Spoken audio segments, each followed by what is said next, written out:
근데 되게 재밌는 규칙들을 많이 이제 심어놔서 규칙도 있고 이제 좀 뭐라 해야 되나 두뇌 대결 이런 것들이 되게 신선하게 다가왔던 것 같아요. 사실 일본에 사실 제가 이 주제를 하기 전에 굉장히 이제 슬슬 동력을 폭발할 땐가 싶어가지고 제가 봤던 애니메이션이나 만화책들 주로 훑어보고 있었는데 그나마 여기서 이야기할 만한 건 아직까지 이제 덕심이 없으신 여러분들에게 그나마 가벼운 주제, 그나마 가볍게 볼 수 있는.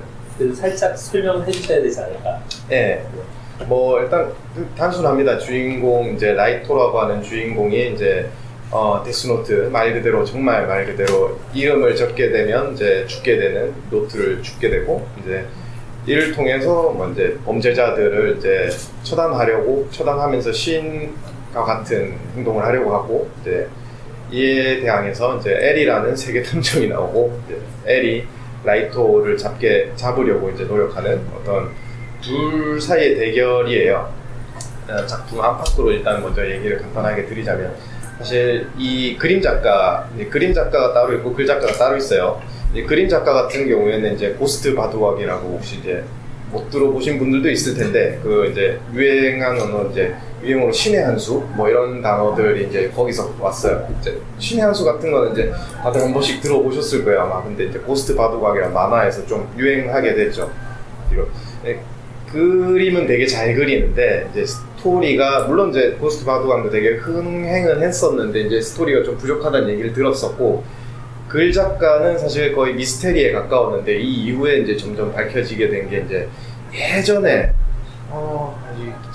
제목은 기억이 잘 안 나는데 럭키마인가 아무튼 뭐 되게 좀 개그물을 소재로 한 이제 만화 작가가 하나 있는데 이제 오래된 만화 작가가 이제 글 작가였다고 이제 뒤에 좀 밝혀지게 돼요. 이제 그러면 그 시나리오를 써준 사람도 만화가 있는 거예요? 네네 그렇습니다. 네, 지금 사실 웹툰에서는 글 작가랑 그림 작가 따로 있는 게 어느 정도 되게 많이 있는 구성이었는데 사실 일본의 이제 챔프로 시작된 이제 그 만화 시장에서는 그렇게 흔히 보기는 좀 힘든 구성이었어요. 네, 챔프 편집부에서 이렇게 둘이를 그냥 모르는 사람인데 붙여줬다고 해요.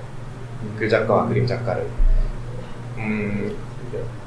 이 스토리 책을 다 보셨는지는 모르겠는데 이제 일부 구성은 일단 이제 라이토 주인공 이제 데스노트를 주운 라이토라는 주인공과 이제 세계 탐정인 엘의 대결을 그리고 있고요. 스포할게요. 뭐 이렇게 만화책 뭐 그렇게 다시 보실 것 같진 않으니까 결국에 일부에서는 엘이 지게 돼요. 엘이 이제 라이토가 이제 데스노트의 주인이 이제 사신 키라라는 인물인 걸 알게 되고 결국에는 사망하게 돼요. 그 뒤에 이제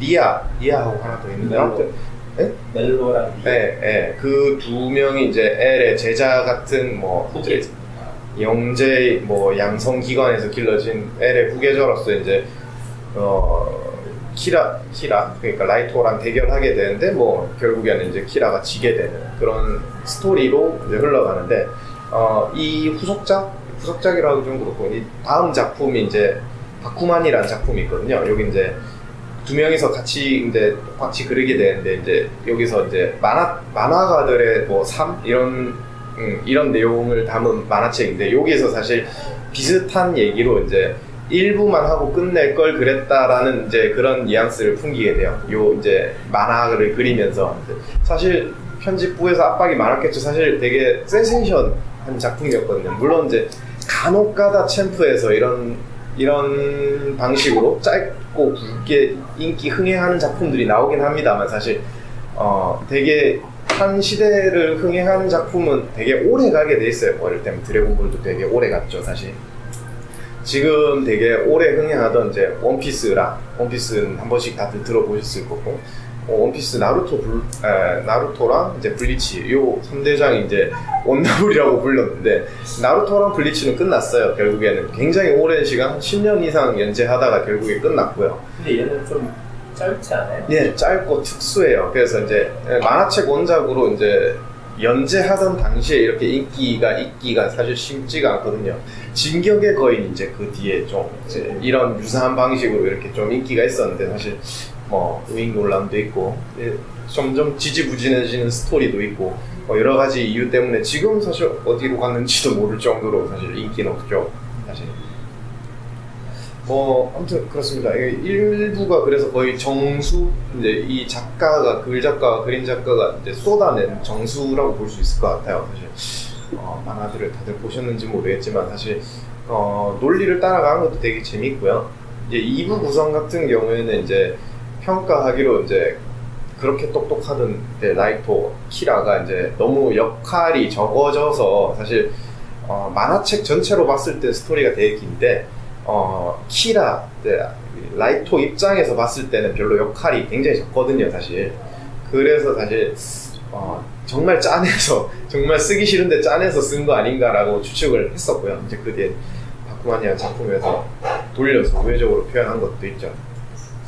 어떻게 보셨나요? 뭐 사실 영화로 봤어요. 만화로 봤고. 이게 일본에서 만화책이 한 번 나왔고요. 드라마가 2가지가 나왔고요. 영화가 3부작, 2부작인가 3부작으로 부작이더라고요. 2부작, 3부. 3부작으로 나왔고 그 다음에 넷플릭스에서 얼마 전에 한 번 했고요.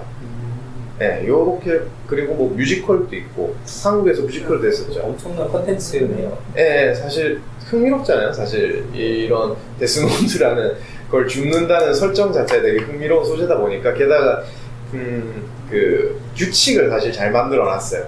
그 데스노트 앞장에 있는 규칙. 그 규칙을 되게 흥미롭게 그럴싸하게 데스노트를 주운 사람이 결코 무적일 수만은 없게 그렇게 잘 규칙을 짜놓은 것 같아요. 어떤 걸로 접하셨는지 다들 영화로 보셨다고 하셨고.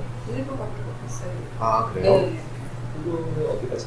1부는 라이토가 수사에 안 잡혀요, 결국. 네. 그리고 자기 아버지가 뭐 경찰총장이 그런 드라마 그래서 자기가 수사에 참여하겠다고 참여하는 장면? 거기서 네. 끝나더라고요. 아, 그리고 뭐 연예인 여자애가 하나 있는데 걔가 또 다른 미사. 데스노트를 주면서 거기서 끝나요. 1부연 중반쯤 돼요. 예. 저는 2부 2권 중간까지 봤어요. 공유해 주신 자료. 사실 2부는 그렇게 중요하지 않습니다. 네, 1부만 보고 오셔도 사실 크게 문제는 없어요. 1부 아니면 1권. 아 1권. 아 1권. 1권. 이게 사실 그 텍스트가 되게 많거든요. 만화책 치고 굉장히 텍스트가 많은 쪽이라서 게다가 이제 논리 싸움, 이제 사고력 싸움이 있다 보니까 이해하기가 좀 힘든 부분이 있어요. 아, 이게 왜 여기서 대결하게 되는 아니면 여기서 어떻게 알게 된 거지를 이제 다 설명을 해주긴 하는데 텍스트로 풀어주긴 하는데 그걸 이해하기는 이제 쉽진 않은 부분이 있죠. 제가 1부 읽을 때 기억나는데 엄청 정독해서 읽었어요. 만화책은 보통 한 권 보면 10분 걸리나 그런데 얘는 그 얘들이 대화 내용 속에 두뇌 싸움이 계속 이렇게 치고받고 게 있으니까 그냥 뭐지? 그럼 다시 읽고 막 이렇게 꼼꼼하게 읽어서 나름 재미를 느꼈었거든요. 그런 약간 추리의 추리를 우리가 읽는 추리소설이라는 거를 만화의 대화체로 이렇게 풀어서 그 인물간의 사고력 싸움 같은 걸 하니까 그런 게 재밌었다는 기억이 나요. 이렇게 보셨나요? 저는 되게 예전에 이게 나올 때 단행본으로 1부만 봤어요. 라이토가 이기는 건지 보고 그 뒤는 못 봤어요. 10년 넘은 것 같아요. 그럼 저도 이거 이제 보고 보셨나요? 전 영화를 몇 년 전에 저희 첫 편, 1편? 네, 그거 보고 그 다음에 이번에 만화책 1권. 사실 이게 이제 오늘 얘기할 내용은 사실 1권만 보고 오셔도 돼요. 이제 간단하게 이제 처음에 어떻게 흘러갈 건지. 그러니까 노트의 규칙 정도만 읽고 오셔도 사실 크게 무방하다고 생각합니다. 아마 지금 생각하는데 그때 당시 한참 유행해서 종이 이렇게 찢어서도 이름 쓴다 말이죠. 아, 그랬어요? 그건 좀 그런 놀이가 아니, 각종 그 오락 프로그램에서 그 패러디해가지고 무한도전 같은 데 네. 해가지고 글도 많고 이제 대사도 많다 보니까 이제 그런 뭐 어떤 명언 짤 같은 것도 많이 돌아다니곤 해요. 네. 어떻게 보내주신 걸 보면서 압박이 느껴지면서 시작을 못하겠다. 이건 시작할 수 있는 분량이 아니야. 네. 알겠습니다. 저도 오늘 토론이 잘 되고 있는지 지켜보려고 해요.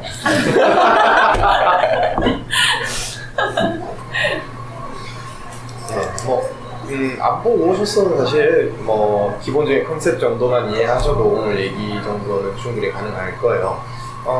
데스노트는 말 그대로 그냥 이름을 적으면 뭐 특정한 시간 후에 뭐 그 사람이 이제 심장마비로 죽게 되는 그런 노트고요. 뭐 행동을 조절할 수도 있고 뭐 규칙이 뭐야, 규칙. 일단 죽어요. 적으면 알겠고. 심장마비로 죽고요. 누가 적으면? 그러니까 누구든 아니 노트의 주인, 노트를 쓰신 사람. 근데 그 주인인 걸 어떻게 알아요? 노트의 주인이 아니어도 죽어요. 아 그래요? 예. 예, 그 노트의 주인이라고 하는 게 사실 잘 없거든요. 그러니까 일단 손을 닿으면은 이제 사신이 보이고, 이건 사신이 보인다는 사실은 사실 크게 중요한 건 아니고, 맥락으로는 사실 그냥 노트를 가지고 있으면은 이제 죽일 수 있고요. 행동을 어느 정도 조절할 수 있고요. 예를 들면 종훈 쌤이 오늘 나가서 뭐 술 취한 척 이렇게 길에서 뭐 이렇게 차도를 돌아다니다가 차에 치여서 사망한다. 몇 시에? 나를 그렇게 죽인다고?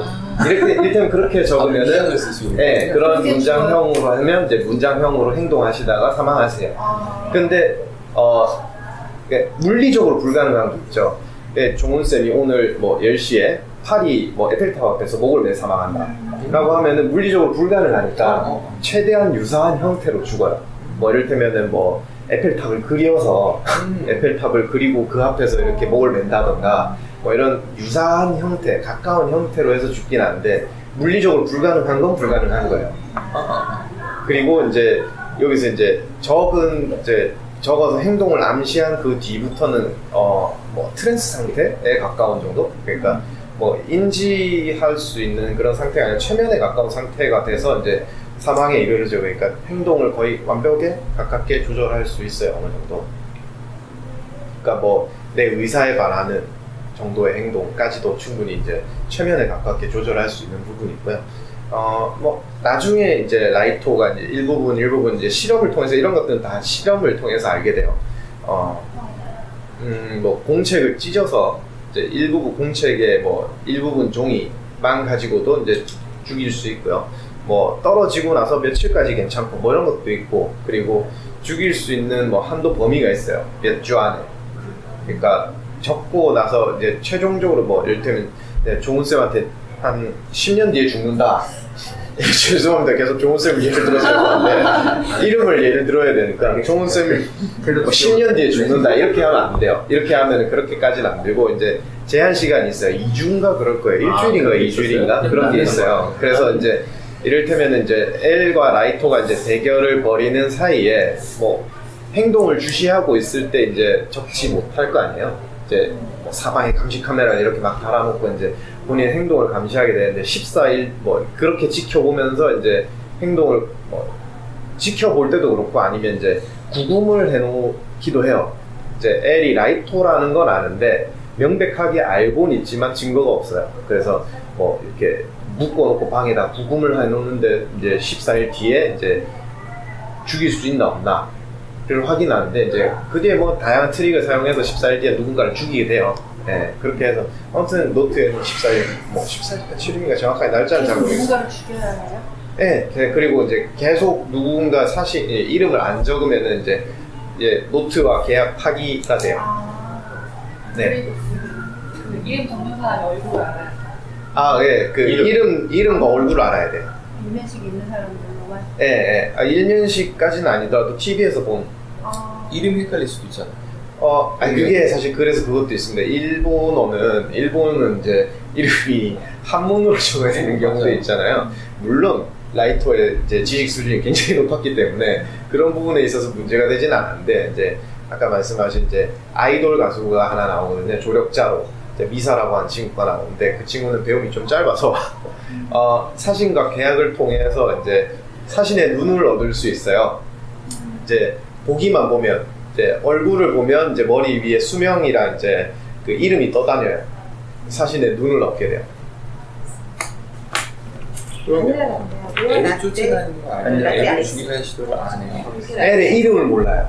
바닐라 라떼. 얼굴은 아는데 같이 계속 수사를 해요. 근데 이제 애의 이름을 몰라요. 그래서 이제 이름을 알아내려고 아까 말씀하신 미사가 이제 좀 광적인 추종자.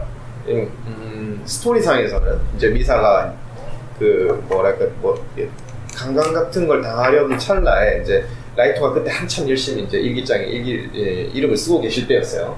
그때 이제 마침 쓰셔서 이제 그 범죄자가 죽게 되고 그로 인해서 이제 키라를 추종하게 되는데 어쩌다가 이제 미사도 이제 공책을 우연히 죽게 되고 키라가 누군지 알게 되죠. 그래서 사신의 눈을 계약해서 이제 이름을 알게 돼요. 그 사신을 계약한 사람들의 이름은 사신의 눈으로 안 보이거든요.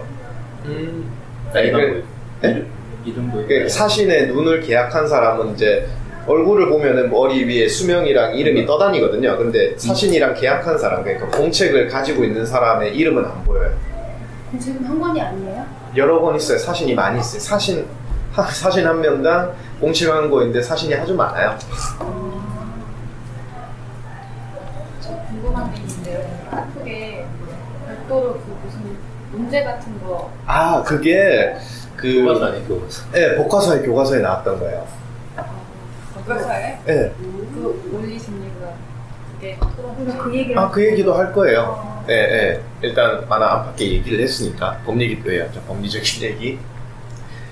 굉장히 독특하잖아요, 사실. 소재도 독특하고 법적으로는 어떨 것 같아요. 전 책에 있는 걸 이제 발췌해서 말씀을 드릴 거예요. 그 교과서 몇 학년? 고등학교 1학년 교과서입니다. 문법 아니에요? 누군가를 죽이는 것 자체는 이유야 어쨌든 무조건 주어울려 있는 게 도구화거든요. 그렇죠. 정당방위를 제외가 내가 공격을 당했을 때만 제외하고 이런 거 아니에요? 그럴 수도 있죠. 예. 이게 데스노트로 사람을 죽이는 게 재판을 할 수 있을까요? 근데 여기서 문제는 아마 이 만화에서 뭐 어렸을 때는 야 이게 흥미롭다. 이게 약간의 영웅 심리가 가미된 키라라는 역할에서 자기가 신의 역할을 하고 싶어하는 만큼 그걸 드러냈잖아요. 근데 사실 이게 현실에서 실제로 가능성이 있겠다라고 생각해보면 그것을 드러낸다는 것 자체가 굉장히 위험한 행동이고 당연히 그거는 제재가 되는 거 아닌가요? 어떻게요? 뭘 어떻게 해요? 어떻게 제재가 될까요? 그 기본적으로 국가라는 기본 단위가 국가의 존속 이유는 국가가 가장 큰 힘을 갖고 있기 때문에 나머지 모든 그쵸. 이제 시민들을 폭력의 독점이라고 얘기하죠. 네, 그런 걸 다 통제할 수 있는 거니까요. 그래서 테러라는 것이 왜 최근에 굉장히 위협적으로 다가오냐라고 하면 그 폭력이라는 것은 국가가 아닌 개인이 할 수 있는 영향, 그 크기가 점점 늘어난다는 거예요. 그러니까 옛날에는 그 테러를 한다고 해도 뭐랄까 그냥 칼, 총 이렇게 대량 살상을 하기 힘든 그런 거였는데 점점 폭탄이라는 그 규모가 커지면서 한 테러에 몇백 명씩 죽는 사태가 발생하면서 그 약간 그 공권력, 그 폭력을 독점하는, 무력을 독점할 수 있는 국가의 권위에 좀 문제가 생기는 거잖아요. 당연히 데스노트라는 건 엄청난 무기인데 그것을 허용하지 않겠죠. 국가에서. 네. 그러니까 사람을 죽이는 건 어쨌든 범죄라고 생각하는데 재판에서 증명할 수 있을까요? 누군가를 또 죽이지 않는 한 정황 증거밖에 없는 거고 실제 증거를 어떻게 찾을 거예요? 예, 사실 이제 제일 아마 재판이 열리게 되면 이제 가장 중요하게 생각될 게 이제 범죄 행위에 대한 인과관계를 증명하는 게 제일 문제겠죠. 네. 이제 사실 근데 이게 여기 이제 제가 책을 하나 이제 전자책으로 구매한 게 있는데 데스노트에 이름을 쓰면 살인죄일까라는 책이 있어요. 이제 이런 다른 만화책 같은 데서 이제 법적인 법리 같은 거 따지는 그런 책인데 아무튼 여기서 발췌해봤습니다. 중요한 건 이제 범죄 행위와 이제 결과의 인과관계를 밝혀내는 거고요. 이제 저주랑 유사하게 봐요. 우리가 뭐 이렇게 무당들이 이제 무슨 뭐였지 그 곡성에서 나온 네, 곡성에서 나오는 무슨 살을 날린다 뭐 이런 거 있잖아요. 만약에 저주를 해서 죽게 되면 우린 무당을 고소해야 되나요? 그러니까요. 고소하고 싶죠. 그게 심정적으로 믿음이 간다면. 근데 그게 처벌받을 수 있겠느냐라는 문제가 생기는 것 같아서. 인간관계가 증명을 하기 되게 어려울 것 같고 일단 노트가 나타나면 인간관계를 증명할 수 없나요? 근데 그게 그걸 증명하려면 누굴가 죽여야 되는 거잖아요. 사형수를 대상으로 걔는 테스트. 안 돼. 개 이러면 사형수를 대상으로 테스트를 줘. 멋진 아이디어다. 사형을 바로. 근데 그거는 모르겠어요. 예전에 그 그리스의 연극에서는 누가 죽는 신이 있을 때 사형수를 실제로 죽였다라는 얘기를 제가 본 적이 있었거든요. 연극에서. 이 연극에서 예. 실제로 죽였대요. 그게 과연 어떤 느낌이었을까? 보는 사람은 또 어땠을까? 이런 생각도 들면서 모르겠네요. 좀 기지복합적인 사형수를 죽인다고, 개를 죽인다고 해요. 그걸 증명하기 위해서. 그러면 증명하기 위해서 사형수를 죽이는 그 행위다. 라이토가 범죄자를 죽이기 위해서 데스노트에 죽이는 행위다. 윤리적으로 등가가 아니냐는 질문이 나올 수밖에 없잖아요. 그거 이제 박총님이 얘기하셨던 한쪽은 국가에서 시행하고 국가에서. 하나는 개인이 하는 것에 대한 차이를 두지 않을까요? 법적인 법리 해석을 들어가기 시작하면. 살인을 허하느냐 안 하느냐. 사형이 그러면 허용된 나라여야 되겠군요. 네요. 그러네요.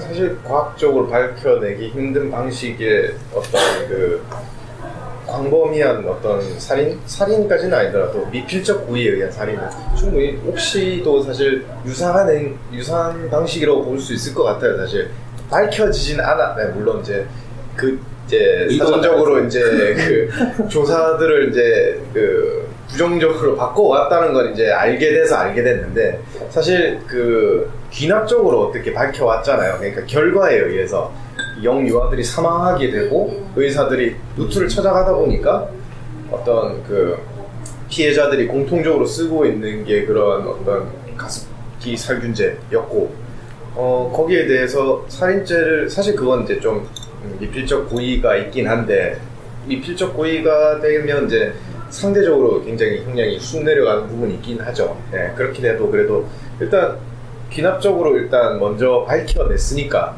지금 이것도 유사하게 볼 수도 있을 거는 같아요. 이제 귀납적으로 일단 노트에 적은 사람들이 다 죽었잖아요. 결론적으로. 네, 한 명도 빠짐없이 다 죽었잖아요. 이런데 이렇게 말할 수 있잖아요. 죽은 사람을 썼을 뿐이다. 그럴 수도 네. 있죠. 네. 좋은 얼마든지, 변호사를 쓰면 그럴 수도 있겠죠. 예. 그 말이 되겠네요. 죽을 네. 거라고 예측을 했고 내가 썼을 뿐이다. 이렇게 얘기하고 한 이렇게 말은 얘기하면 말이 안 되는 건 아니니까.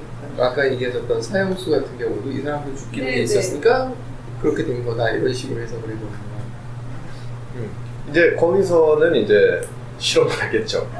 그 뒤에는. 그러니까 사실 이거는 뭐 이게 실제 죽냐 안 죽냐라는 것에 초점을 가기보다는 개인이 정의 실현을 위해서 사람을 죽일 수 있는가 라는 것을 더 얘기하는 게 낫지 않나요? 그러니까 뭐 조금 바꿔서 죽이는 문제를 조금 깎으면 정의 실현을 위해서 내가 정의 실현을 해주고 폭력을 써도 된다. 생명이라든가 아니면 뭐 해도 된다는 걸 문제로 취하는 걸 수도 있습니다. 또 가끔씩 이렇게 의인 같은 사람들이 길거리에서 치안을 잡는다거나 뭐 이렇게 뭐 그런 경우가 있잖아요. 근데 그걸 어떻게 해석하는 우리는 아직까지 좋게 해석을 하는데 개인의 정의 집행이죠. 그러니까 뭐 실제로 그래서 해결된 사례도 있고 뭐 영화 추격자인가? 또- 제일 최근에 이제 청년 경찰이 딱 그런 케이스라고 볼 수 있겠죠. 네. 그런 것을 어느 정도 용인을 할 수 있을까의 부분인데 그러니까 어느 정도.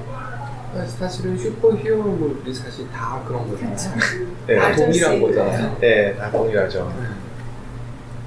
그거를 과연 저는 그 인크레더블이라는 애니메이션을 보면서 인상적이었던 게 그거였거든요. 자살을 한 사람을 구했는데 목 다쳤다고 소송을 걸면서 복잡해지는 상황들. 인크레더블 영화 자체가 분명히 애니메이션인데 그 설정 자체가 재미있었던 게 그 부분이었거든요. 슈퍼히어로가 있었고 추앙받고 있었던 슈퍼히어로들이 많았었는데 그 중에 하나가 어떻게 우연찮게 그런 상황, 그러니까 자살을 한 사람을 살려냈더니 그걸 도리어 소송으로 변호사에 의해서 소송을 걸게 되고 그 이후에 슈퍼히어로 쟤네들이 없었으면 도리어 이런 일이 없지 않느냐라는 식의 접근을 하면서 이들이 묻히게 되거든요. 그러니까 활동을 못하게 하는 그런 설정을 가져가는데 그거랑 관계가 도리어 있을지 모르겠어요. 저는 오히려 그 개인이 정의 실현을 한다고 다른 사람을 살해하거나 아니면 신체적으로 손상을 가하는 행위 자체를 아예 다 전면 금지해야 된다고 생각하거든요. 왜냐면 사람마다 다 기준이나 관점이 다르기 때문에 각각 생각하는 정의가 다르겠어요. 그러면 근데 그 각각의 모두에게 그런 권리를, 그러니까 정의 실현할 수 있는 권리를 부여한다면 아마 저희가 열심히 만든 이런 뭐 민주주의라든지 여러 가지 체계 이런 거가 다 이렇게 회귀돼서 정부로 돌아갈 수 있습니다. 사실 이제 거시적이 아니라 미시적으로 보면 이제 보통 이런 류의 이제 얘기가 나올 만한 이야기들은 사실 사회가 개인을 지켜주지 못할 때를 가정해요. 또. 네, 뭐 이를테면 괴물 같은 영화를 봤을 때도 사회가 이제 개인의 가족, 한 가족을 지켜주지 못해서 개인이 정의 집행을 하는 케이스죠. 네, 보통 히어로물들도 다들 그렇고요. 이제 경찰이 무능하게, 굉장히 무능하게 나와서 스파이더맨이 맨날 뭔가 이렇게 범인을 쫓고 그런 것들이 다들 그런 방식이기 때문에 그렇고요. 배트맨도 하다못해 배트맨도 고담이 그렇게 악당이 많은 게 악당이 많아서 그런 건지 경찰이 힘이 없어서 그런 건지 모르겠지만 아무튼 보통 이제 그런 상황 자체를 사회가 개인을 보호해주지 못할 때를 가정하니까요. 유난히 그런 히어로물 그런 설정이 미국 영화에 많은 건 걔네들은 개인이 어떤 총기 그 사용을 좀 약간 정당화시키려는 우리는 아직 공권력이 이렇게 그 모든 시민들을 다 지켜줄 수 있는 수준이 아니다. 우리는 개개인이 어느 정도의 능력을 갖고 있어야 된다라는 것을 좀 이렇게 민주적으로 말하는 게 아닐까? 그 얘기를 해서 그런지 몰라도 이제 최근에 이제 뭐 이를테면 저기 범죄도시라든가 아니면 저기 청년경찰이라든가 이런 영화들이 다 구로나 이런 쪽을 조선 쪽을 배경으로 하고 있는 게 아무래도 그쪽이 좀 이제 그런 말씀하신 슬럼처럼 미국식 슬럼처럼 이제 완전히 미국은 좀 역사가 다르다고 얘기하잖아요. 다른 곳은 국가가 있고 사람이 들어온 느낌이라면 미국 같은 경우는 사람들이 있었고 국가가 올라가는 형태라서 개인과 국가 간의 그 이 경쟁이라고 해야 돼요? 이 트러블이 계속 있는 나라라고 표현을 하거든요. 그러니까 그 지대갈배에서도 그 얘기를 하잖아요. 마약을 금지할 때 아니 왜 마약을 금지하냐, 우리가 알아서 할 일을 니들이 왜 하냐, 이런 식으로 하는 게 미국식 정서다 보니까 슈퍼히어로가 걔네들 입장에서는 어떻게 보면은 맞다라고 생각할지도 모르겠다는 생각이 좀 드는 거예요. 뭐 걔네들은 뭐 슈퍼히어로 같은 몇몇의 위인들이 미국을 세웠다라고 생각해요. 거기 그런 것까지. 근데 저는 생각하는 게 미국을 세웠다라는 게 뭔가 이렇게 다들 민주주의에 기반해서 다들 합의로 만들어진 거잖아요. 그거에 대한 논란이 있는 것 같아요. 걔네들 내에서도 이게 과연 그 국가라는 것이 우리가 동의를 했느냐, 우리가 합의를 했느냐에 대해서 계속 물음표를 찍는 것 같은 분위기를 계속 보이거든, 걔네들 하는 게. 그러니까 선조들이 합의를 했지 우리는 이미 여기 시스템 속에 그냥 속해 있을 뿐이다. 그게 좀 애매해요. 그러니까 총기도 우리가 흔히 알기로는 총기상들, 무기상들의 로비에 의해서다라고 얘기를 하고 있는데 그것도 맞겠지만 또 한 측면은 내 가정은 내가 지킨다라는 그게 굉장히 뿌리 깊게 박혀있는 게 미국 애들이라는 거예요. 우리는 이해할 수 없는데 그들은 그렇게 얘기를 하고, 또 하나는 법 하시는 분들하고 얘기하다가 놀랬던 거는 법은 상식이 아니다 이렇게 표현을 하더라고요. 법은 상식이 아니래요. 법은 무엇이라고? 그게 참 애매해요. 뭐라고 그걸 정의해야 될지 모르겠는데 법은 그냥 합의일 뿐이다? 정확. 뭐 그 정도. 근데 합의 자체도 사실은 우리가 일일이 모든 항목에 대해서 합의하고 이건 뭐 부동산법이 바뀌는데 우리가 합의한 게 아니잖아요. 그런데 그 대신 그 법을 변경한 사람들을 우리가 선거를 뽑았잖아요. 그러니까 저희가 위임을 한 거잖아요. 그러니까 그들이 결정한 그렇죠. 그 거를 대의민주주의라는 건 텐데. 네. 네. 이제 사실 안전한 대한민국 사회에서 살고 있으니까 굉장히 지금 이 한국의 치안을 굉장히 이제 믿음직하게 생각하실 수도 있어요. 근데 이제 살짝만 가고 이게 사실 미국은 별로 공감이 안 가니까 조금만 뒤로 돌아가서 이제 일제시대로 가보면은 사실 어떻게 보면 이제 그 수많은 일제 투사들이 히어로물의 그 어떤 히어로들 하나하나로 대치돼도 그렇게 크게 차이점이 없다고 보거든요. 어떻게 보면. 그거는 좀 시대가 좀 이렇게 집의 PJ의 구조가 좀 명확하니까 좀 다른 나라 예를 들면 어떨까요? 근데 저는 그 생각이 좀 들어요. 뭐가 있느냐면 법이라는 거를 이거 들여다보면 문구 자체가 굉장히 애매하거든요. 과연 그걸 또 어떻게 해석할 것이냐 하는 문제는 분명히 존재한다고 생각을 하면 예를 들어 촛불 집회를 할 때 그거를 어떤 식으로 해석하냐에 따라서 그게 불법이 되기도 하고 어떻게 해석하냐에 따라서 그게 합법이 되기도 하거든요. 그러니까 개인이 개인한테 폭력을 썼는데 그것을 어떻게 또 해석을 하느냐에 따라서 정당방위라든가 이런 형태로 해석이 가능할 수 있고 또 어떤 경우 그러니까 그 홀리데이인가요? 그 영화에서 나왔던 유정유죄, 무전유죄라는 것이 사람들한테 회자될 수밖에 없었던 이유가 그런 것도 있다고 생각이 들어요. 그것도 어떻게 볼 것이냐 하는 문제도 있는 것 같아요. 그러니까 이런 히어로물들이 계속 나올 수밖에 없는 게 청임변호사님 말씀하셨지만 나올 수밖에 없는 게 그런 게 아닐까라는 생각을 해봐요. 사실은 청년경찰 걔네들도 법을 어긴 거거든요. 그들에게 법 집행 권한이 전혀 주어지지 않은데 집행을 했단 말이야. 그리고 폭력도 행사했단 말이야. 물론 자기 방어 목적도 있었겠지만 어떻게 볼 거냐는 건 모르겠어요. 저희가 많은 시행착오를 겪으면서 지금 현재 시스템까지 왔잖아요. 그렇다면 지금 법이 이렇게 애매모호하다는 거는 아직도 계속 시행착오를 겪고 있는 중이다라고 볼 수 있지 않을까요? 어떻게 이 현상을 어떻게 볼 것인가에 대해서 저는 그렇게 보고 있거든요. 그래서 이게 만약에 문제가 된다면 계속 개선해 나갈 수 있는 여지가 있는 거죠. 원래 법이라는 게 이렇게 업데이트가 계속 일어나는 거잖아요. 근데 문제는 아까 말씀드렸던 그게 저 계속 궁금한 거예요. 이 법이라는 것이 누가 만들고 그게 어떤 합의를 이루어낸 거고 또 이걸 어떻게 해석할 것이냐라는 굉장히 복합적인 문제들이 계속 사실은 변호사하고 검사가 있다는 것 자체가 배심원이 존재한다는 것 자체가 사실 정확하지 않다는 뜻이거든요. 코에 걸면 코걸이가 될 수 있고 귀에 걸면 귀걸이가 될 수 있다는 건데 그건 그러면 어떻게 또 접근을 해야 되냐. 그러면은 힘센 사람은 근데 거기서 이제 가장 애매하게 생각되는 게 우리가 옳다 그르다라는 판단 어떤 상황에 대해서 옳다 그르다라는 판단을 할 때 네. 옳은 것은 어느 정도 불변하진 않지만 그래도 이렇게 계속 지향되는 방향이 있다라고 생각을 한다면 옳은 것들에 대한 개념은 계속 이렇게 우리가 모두 지향하고 있다라고 생각을 한다는 건데 법의 해석이라든가 어떤 판결을 보면 그것은 옳다 그르다보다는 상황에 맞는 어떤 아까 말씀하셨던 합의라든가 아니면 그 상황에 따라서 그것을 옳다 그르다가 바뀔 수 있다라고 생각한다는 거죠. 이게 합리적인 판단이냐 혹은 이 합리적인 결정이냐에 대한 상황적 판단에 더 가깝기 때문에 우리가 기본적으로 가치관에서 갖고 있던 이거는 바른 행동이야, 옳은 행동이야, 뭐 이렇게 해야 돼 라는 그런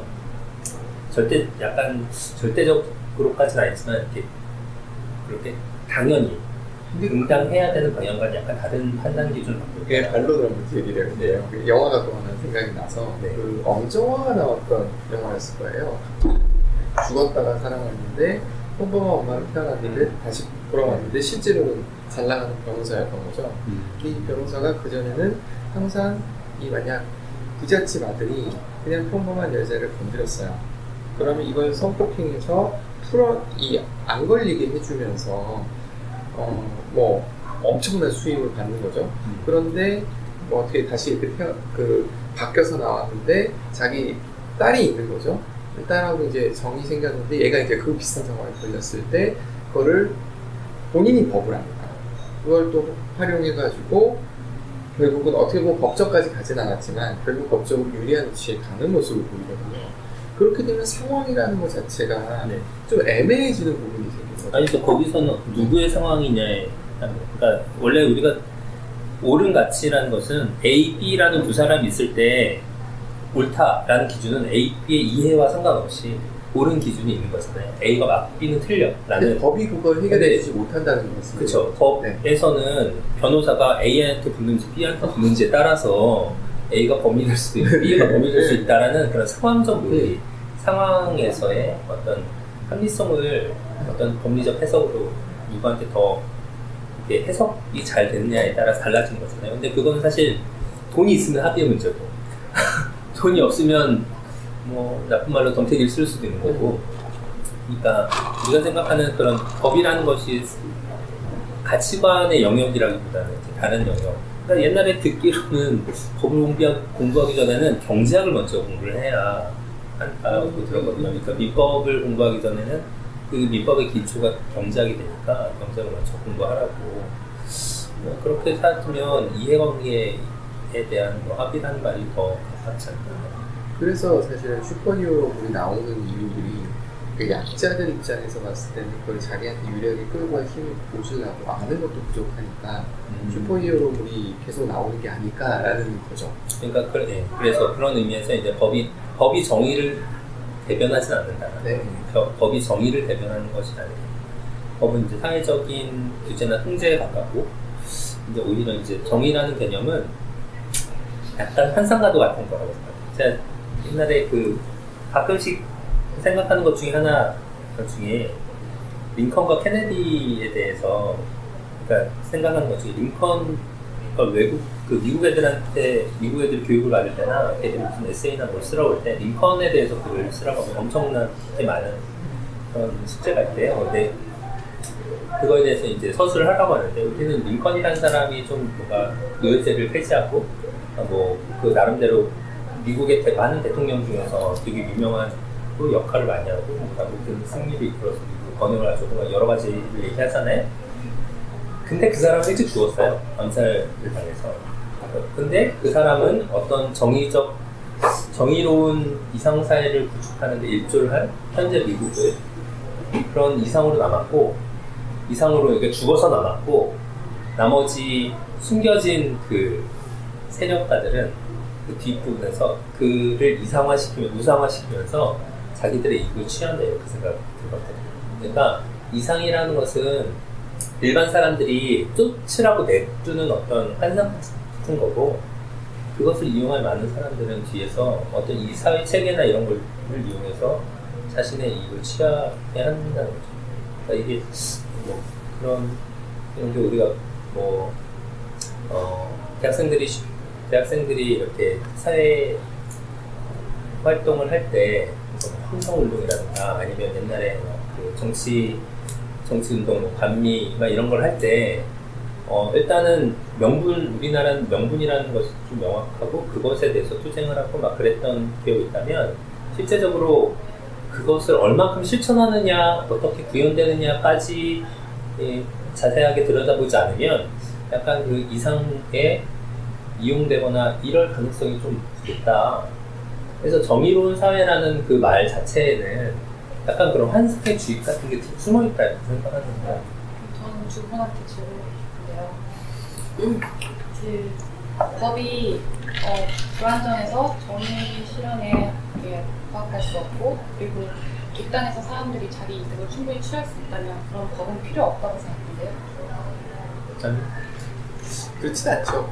최소한의 규칙이라는 생각을 하는 거고 아까 박정님이 얘기하셨던 그 부분은 공감을 어느 정도 하는 게 뭐냐면 상황에 맞춰서 그 해석을 달리해야 된다는 생각을 해요. 그렇기 때문에 사실 이 과학이 아닐 수밖에 없고 그래서 문구 자체가 어쩔 수 없이 추상화될 수밖에 없다는 생각이 들거든요. 안 그러면은 뭐라 그러나 유연성이 너무 없어져 버리면 그 인간 사는 사회에 거의 문제가 생길 거라는 거죠. 근데 문제는 그 유연성을 악용하는 사람들이 분명히 있거든요. 예를 들어서 뭐 삼성에서 상속할 때 다양한 테크닉을 사용하는데 그게 법의 유연성을 활용, 우리가 볼 땐 악용, 그들 입장에서 활용. 이렇게 유연성이라기보다 이제 규칙은 언제나 이제 그러니까 뭐 A라는 규칙에는 당연히 파법이 있으니까요. 예. 뭐 규칙을 이용했다라고 보는 게 맞겠죠, 오히려 유연성이라기보다. 예. 애매한 것 같아요. 그러니까 규칙과 규칙 사이에 빈 곳을 치고 들어가는 느낌이거든요. 그러니까 법에 없으면 합법이에요. 그렇죠. 그것이 문제인 거지. 그러니까 규칙을 아는 게 중요한 거지. 이제 규칙을 유연하게 사용한다기보다 그런 거죠. 그게 아마 우리나라는 적용이 안 될걸요. 법에 없으면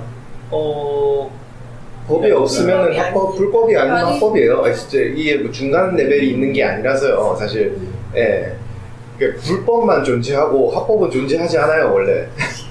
우리나라는 좀 많이 사용해요. 아니 맞는 것 같아요. 처벌하고 싶을 때 법조문이 없기 때문에 기준이 없어서 처벌할 수 없다 이런 기사들을 많이 접하니까요.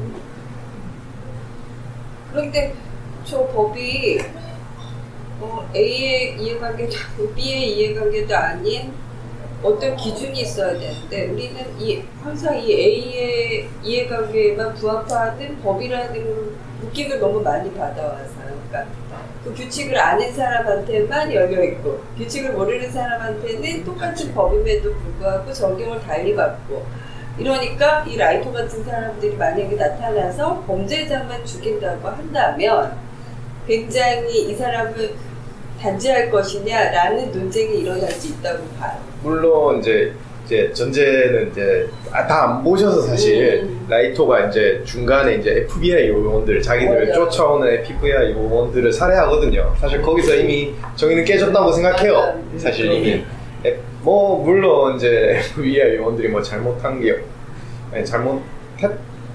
잘못한 게 없겠지만 물론 그래도 뭐 자기를 쫓아왔다는 이유만으로 이제 살해를 했으니까 일단 거기서 정의 자체는 무너졌다고 보는 게 맞는 것 같고요. 열몇 명이니까 죽이니까요. 제가 그래서 개인한테 처벌을 할 수 있는 권리를 주면 그게 그 부분에서 위험하다고 얘기합니다. 그러니까 그렇게 되면은 개인의 정의가 쉽게 변질될 수 있을 것 같아요. 상황에 따라서. 그러니까 완전히 이상적인 완전히 이상적인 사람은 없으니까요. 사실 그렇게 되면 정당방위도 안 되는데요? 그런 존재를 설정하면 되지 않을까요? 어떤 욕구가 없고 평생 살 수 있고 그리고 무한한 힘을 갖고 있고 어떤 국가와 지역에 대한 책임감을 이렇게 갖고 있는 그런 사람이 그런 존재가 있다면 있는 거야. 그런 존재가 있다면 그런 철인에게 아무런 그런 이해관계가 없어. 권리를 가족이 없어. 그러면 아마 주겠는데 공사중에도 실패하지 않았을 것 같은데. 이상적이라면 사실 이제 제일 문제가 되는 게 이제 집행관이 문제가 되는 부분이 많잖아요. 사실 어떻게 보면은 이게 뭐 변호사가 될 수도 있고 경찰이 될 수도 있고 검찰이 될 수도 있고 모든 법과 관련된 집행관들이 문제가 생길 수도 있으니까 원래 그 지금의 검사 제도가 지금의 뭐 판사, 검사, 변호사가 있다고 했을 때 옛날에는 판사 역할과 변호사 역할이 있었지만 검사 역할이 없었대요.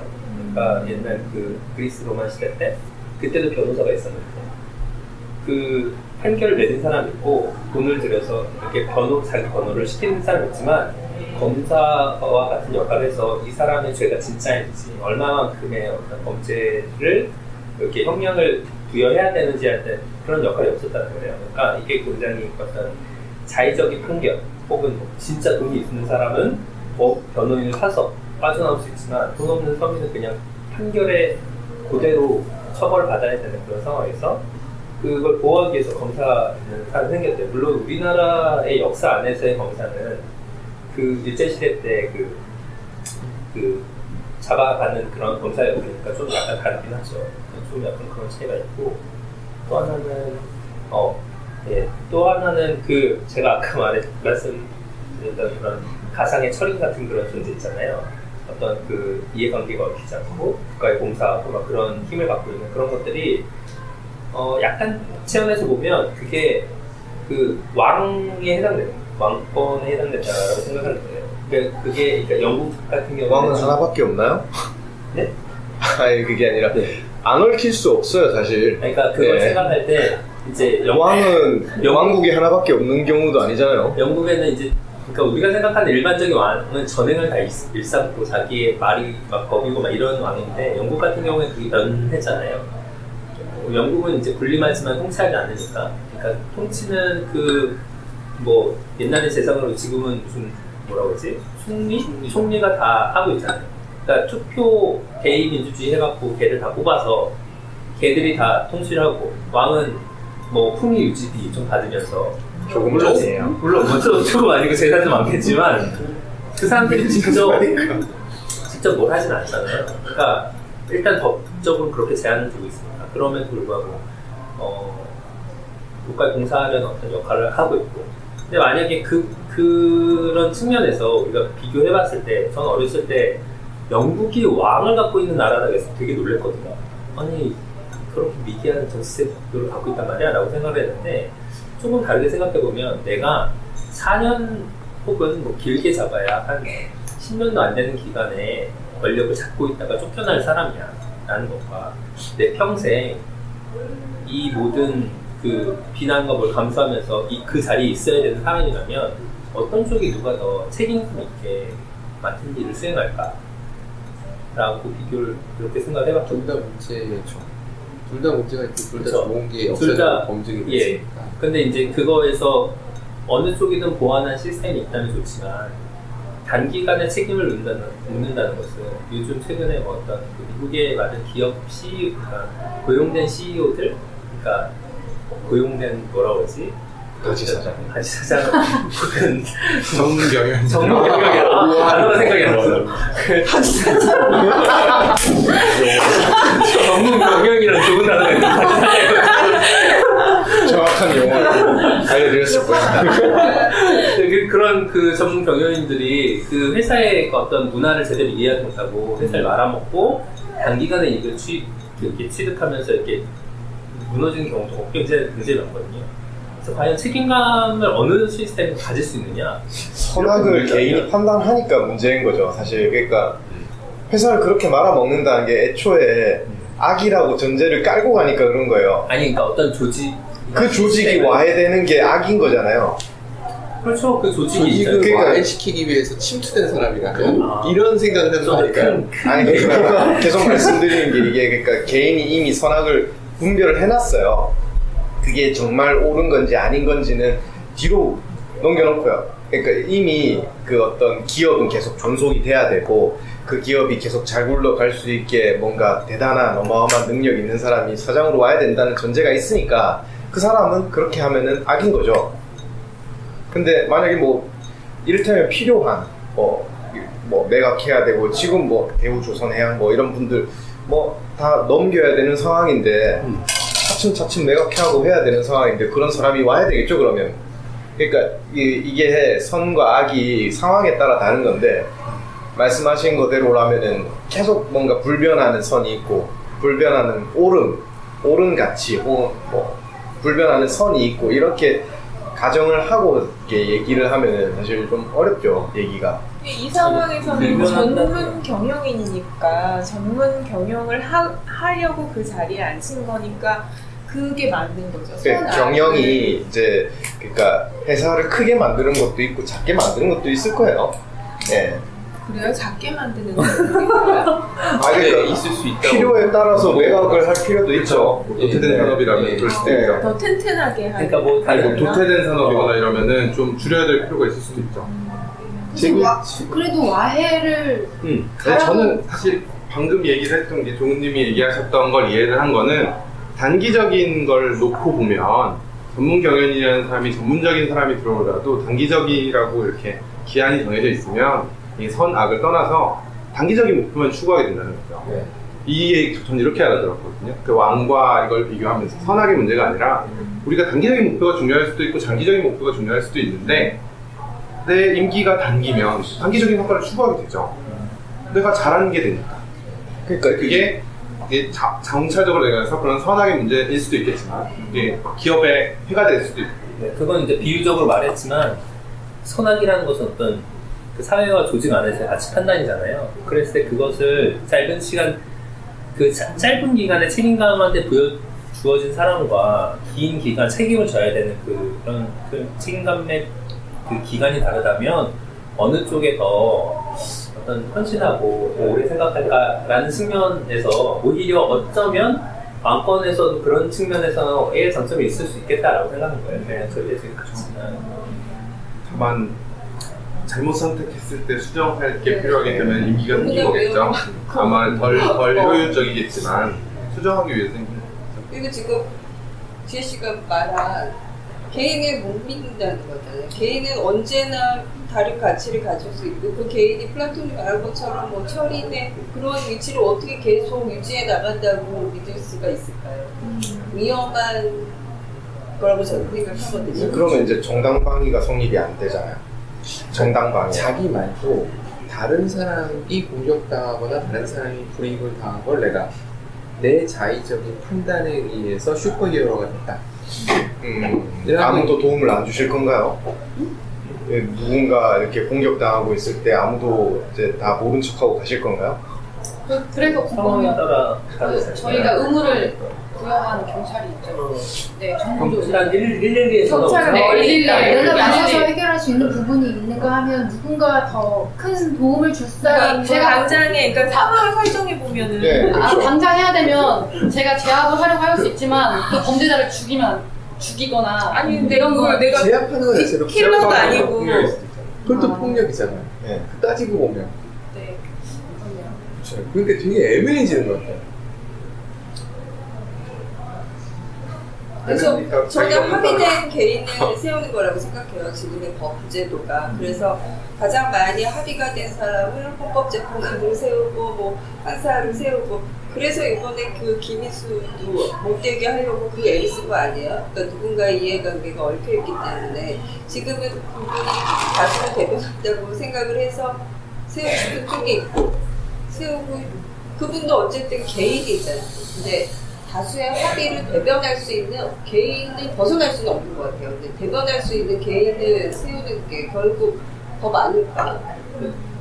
지금 제가 봤을 때 데스노트의 가장 큰 문제는 데스라서 죽음이기 때문에 물을 수가 없는 거죠. 그러니까 예를 들어 그 문제가 있는 것 같아. 그래서 깜빵에 가 있어. 근데 이 뒤에 어떻게 해결할 방법이 있었으면 모르겠는데 죽었기 때문에 그것도 기간도 되게 짧은 것 같아요. 네. 2주라고 얘기했으니까. 그러니까 어떻게 자기를 항변할 기회조차도 없고 아무것도 없다는 게 그게 문제라고 도리어 느껴지는 거죠. 저는 꼭 죽음이 아니더라도 개인의 자연권? 맞나요? 자연권을 침해하는 행위를 하는 게 근데 전반적으로 그거는 공권력도 그러고 있다는 것에 대한 문제의식 아닐까요? 지금 얘기하고 있는 게 공권력은 저희가 그렇게 하도록 위임을 했기 때문에 했다고 교육을 받은 거죠. 네. 애매한 거 같아요. 사실 그렇죠. 애매한 거 같아요. 우리 태어나면서도 합의하는 거잖아. 그렇게 돼 있어. 너희 받아들여. 네. 저희가 헌법에 대해서 투표를 한 적이 없거든요. 지금 헌법에 대해서. 투표를 한 적은 없지만 저희가 이미 태어나서 이 만들어진 시스템에서 서비스를 계속 받으면서 자랐잖아요. 그런 해석도 받았잖아요. 가능하죠. 네. 그러니까 이 시스템을 따르는 것이 따라야 하는 거죠. 그럼요. 싫으면 이 시스템을 떠나야 되는 거죠. 그렇죠. 그럼 떠나면 된다는. 네. 그래서 가끔 가다가 예전에 문제 생겼을 때 뉴질랜드로 이민 가고 뭐 이런 사람들이 있었잖아요. 네. 그게 해답이다. 네, 시스템이 싫으면 떠나는 저희 방법밖에 없어요. 싫으면 왜냐면 제 개인이 이 시스템을 바꿀 수는 없으니까요. 제가 국가를 선택해서 아니면 어떤 민주주의 혹은 공산주의 어쨌든 이런 걸 선택해서 태어날 수도 없는 거니까요. 근데 생각보다 떠나는 일은 쉽지 않고 경제적인 어떤 그 기반이라는 게 먹고 사는 문제가 떠나는 것보단 개인의 복수가 좀 더 쉬우니까요. 그죠? 그러면 정의라는 문제에서 이제 다시 또 원론적으로 돌아가게 되죠. 그래서 정의란 무엇인가라는 책이 그렇게 히트를 쳤겠죠. 네. 이게 정의란 무엇인가라는 책에서 제가 읽은 지 오래됐기도 하고 이제 많이 안 읽어서요.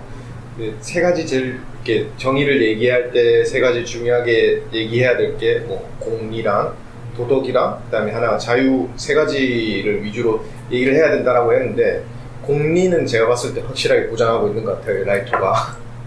공리? 네, 공리는 확실하게 누가 봐도 공리는 사실 이게 계속 뭔가 피해자의 뭔가 인권이라든가 이런 거에 대한 프레임 때문에 그런데 사실 피해자 시선에서는 미사 행동이 사실 피해자의 시선이죠. 이제 키라를 강적으로 주장하고 이런 게 명백하게 이제 본인이 피해자적인 입장에서 구원을 받았기 때문에 충분히 가능하고 심정적으로 충분히 공감이 가는 부분이 있어요. 예, 누가 봐도 그렇죠.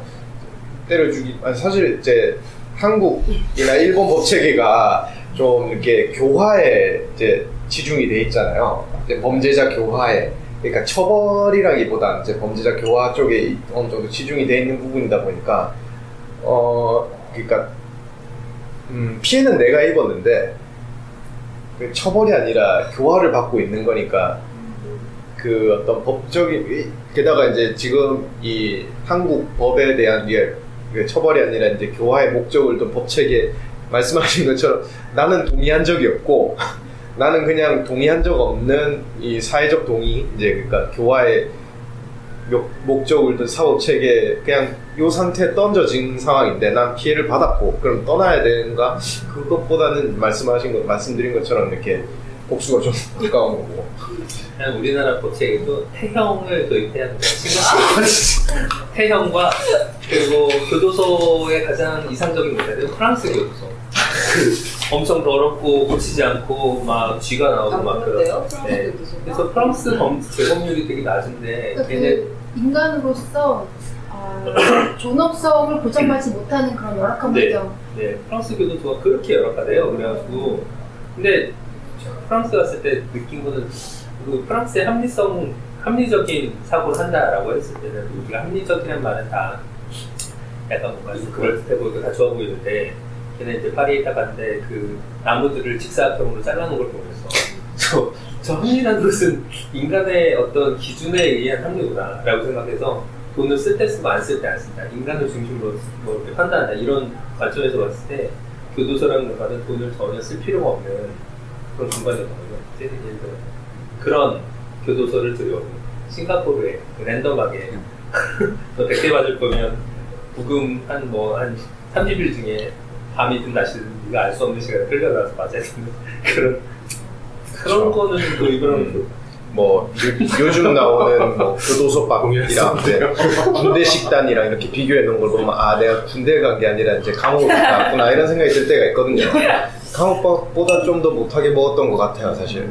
물론 이제 그런 이제 짤들이 보통은 이제 외국인 교도소에서 많이 이렇게 외국인 교도소 좀 더 화려하게 좀 더 이렇게 인권에 맞춰서 걔네들은 돌아갈 거니까 그렇게 하는 게 있는 것 같긴 한데 그래도 그럼에도 불구하고 한국 교도소가 되게 좀 더 교화에 맞춰져 있는 건 사실인 것 같아요. 외국의 안 좋은 그런 데보다.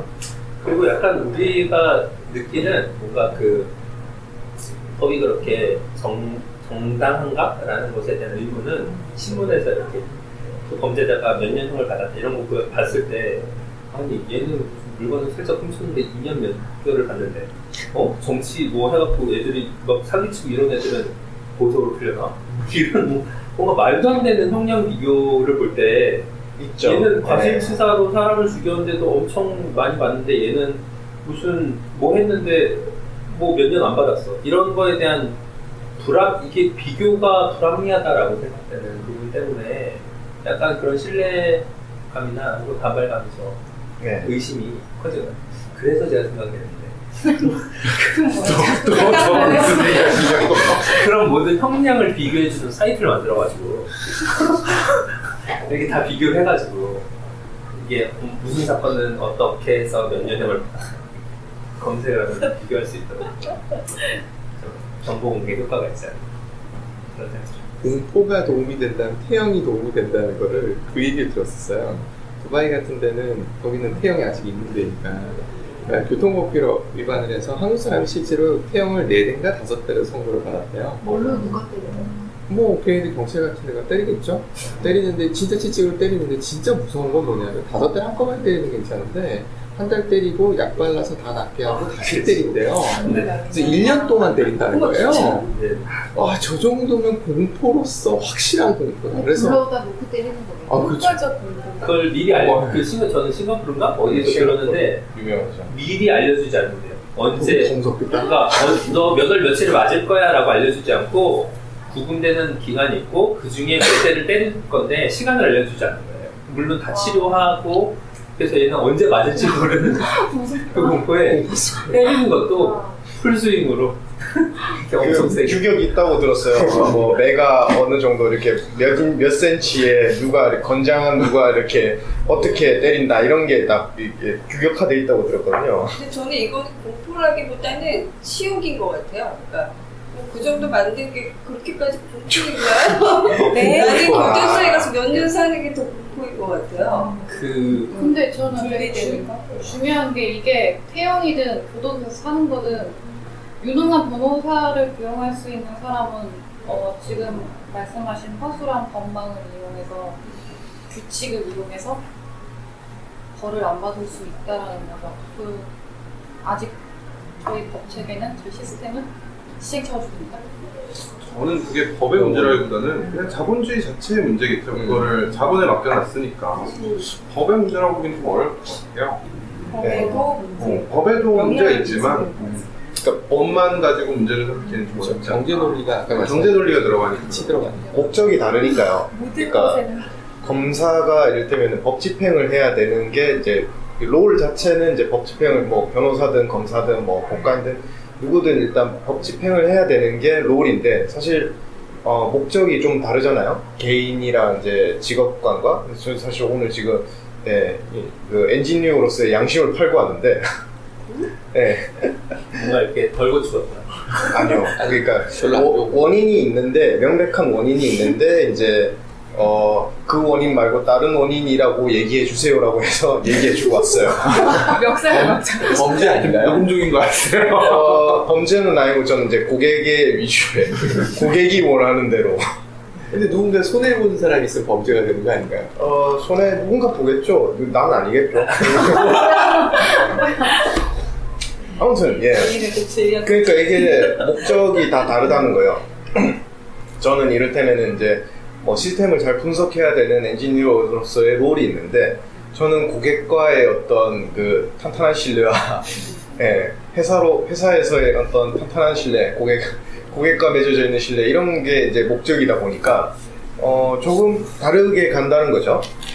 그거랑 동일하게 아마 법을 집행하시는 분들도 동일하게 가겠죠. 아마 대부분 자본주의에서는 자본이 되겠죠. 경제 논리와 엮일 수밖에 없다는 거예요. 그럼 슈퍼히어로는 있어야만 된다?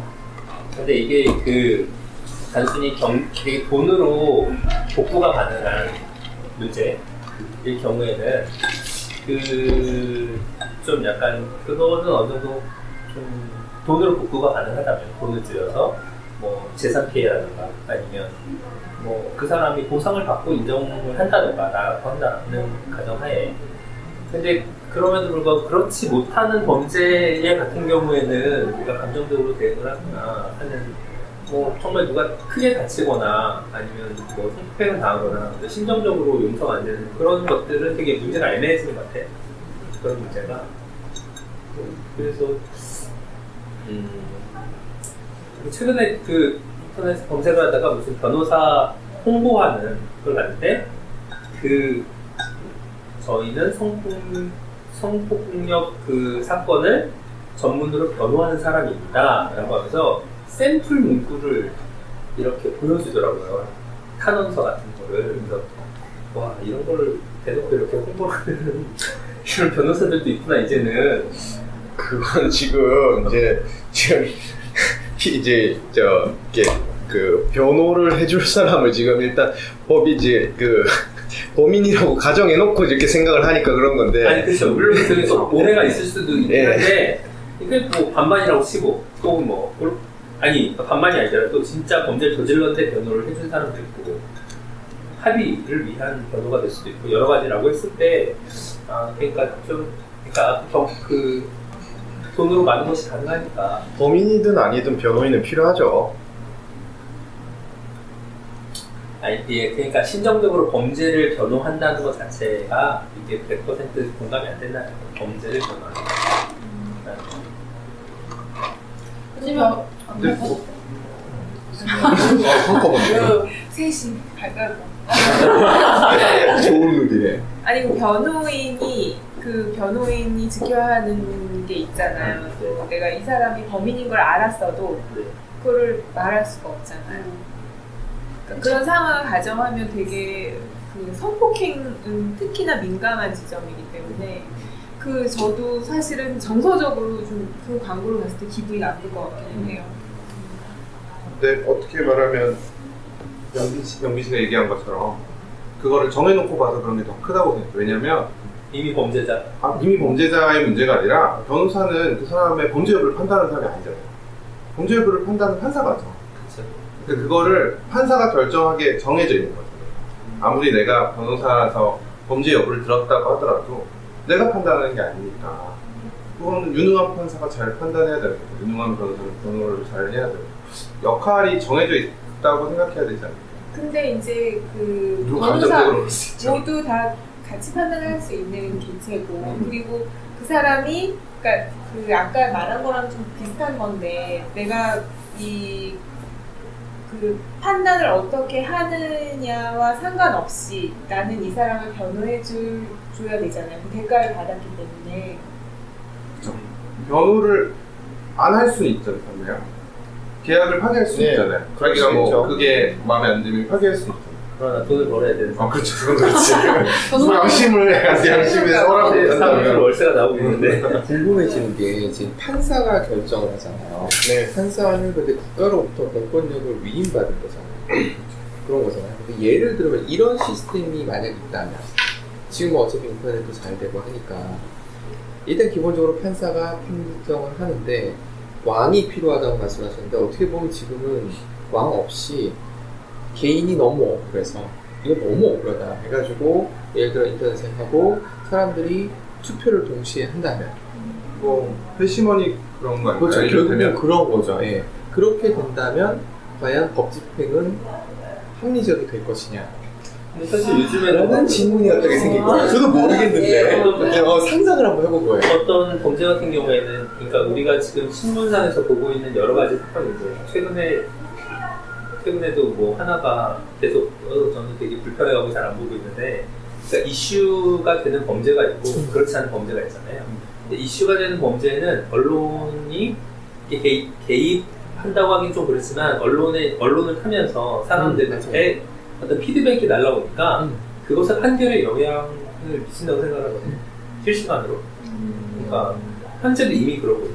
그러니까 그리고 대중에게 그 판단을 맡기게 되면 대중은 약간 좀 감정적이 되기 쉽다고 생각해요. 그러니까 좀 판단을 하는데 어느 정도 교육이 필요하다고 생각해요. 근데 그런 식으로 논리를 따져가면 이런 논리적인 모순이 생기지 않을까 하는 거예요. 대의민주주의라는 것이 우리가 누군가를 뽑아준 거잖아요. 그것도 감정적으로 했다라고 치부해버리면 여기서도 또 모순이 생길 수 있는 부분이 있거든요. 물론 그럴 수 있는데 그걸 모르겠어요. 저도 사실은 그 부분에 대해서는 투표가 오르냐 잘 모르겠고 제가 봤던 책 중에 민주주의는 선거가 민주주의 방식으로 좋은 것인가에 대한 그 책이 있더라고요. 그게 신기하던데 실제로 그리스에서는 그 배심원이나 아니면 변호사나 이런 게 추천을 했대요.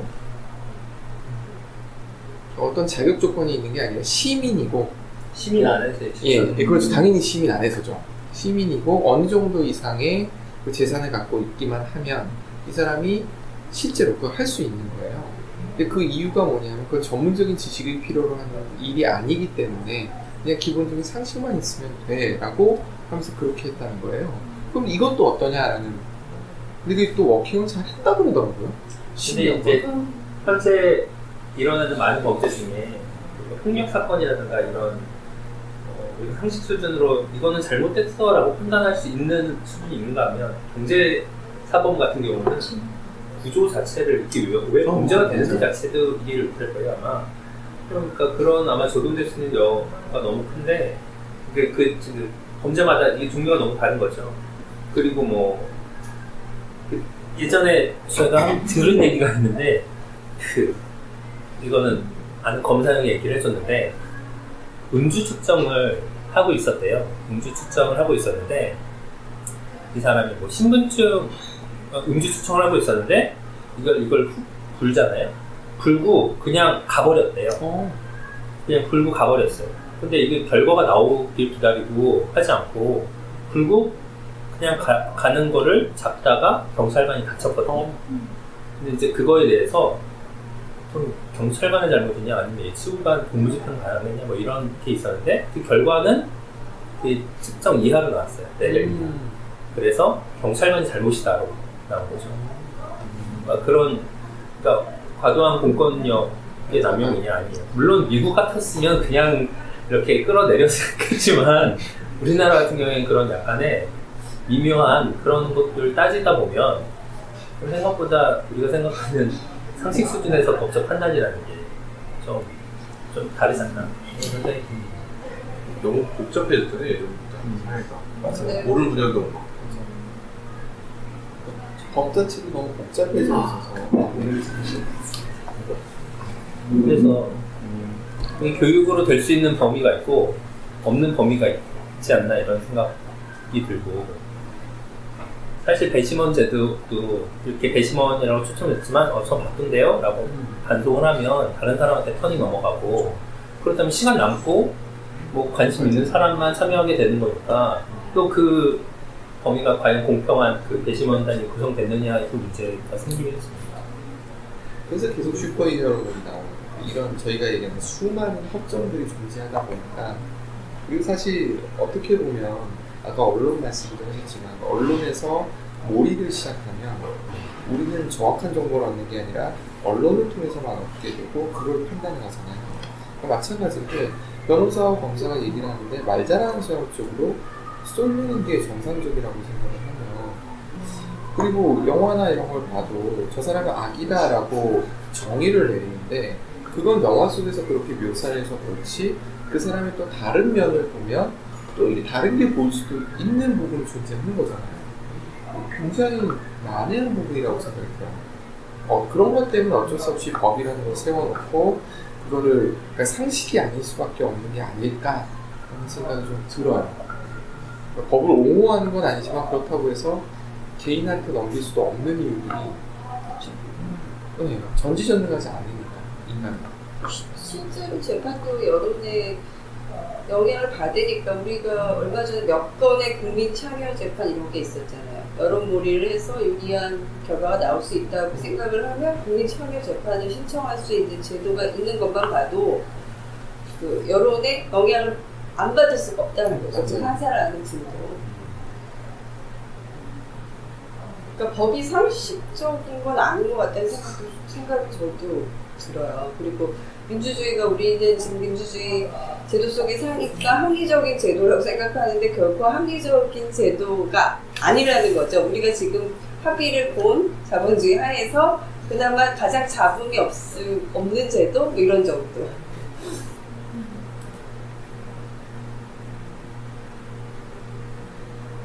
네. 갑자기. 이상한 데로 갔어요. 이거 한 방 아닌가요? 아니요. 원래 이런 걸 다 예상했을 거예요. 원래 던진 대로 가지 않습니다. 근데 영화는 조금 중간에 걔가 FBI를 죽이잖아요. 그러니까 얘가 그 FBI를 죽이게 되는데 좀 내적 갈등 이런 걸 겪는 게 아니라 아무런 갈등도 없이 죄 없는 사람을 딱 죽이는 게 공감이 가기가 좀 쉽지가 않더라고요. 데스노트에 죽지 않은 의외 인물들을 죽인 거예요? 그렇죠. 범죄자가 아닌 사람. 원래는 처음에는 범죄자를 중심으로 자기가 뭐 처벌을 한다의 개념으로 했는데 이제는 자기가 노출될 위협이 있으니까 자기한테 방해가 되는 사람까지도 범죄자가 아닌데 죽이는 거죠. 적고? 그러니까 적어서 죽은 거니까. 네. 데스노트란데 적으면 사람이 그래서 죽으니까. 적고 나서 죽겠어요? 아니, 적으면 죽어요. 그냥 그래서 그 사람들 적었어요? 네. 그러니까 신이 되고자 한다라는 표현이 맞는 것 같아요. 그러니까 도리어 내가 신이 됐다는 착각 속에 빠질 수 있을 것 같아요. 신이죠? 예.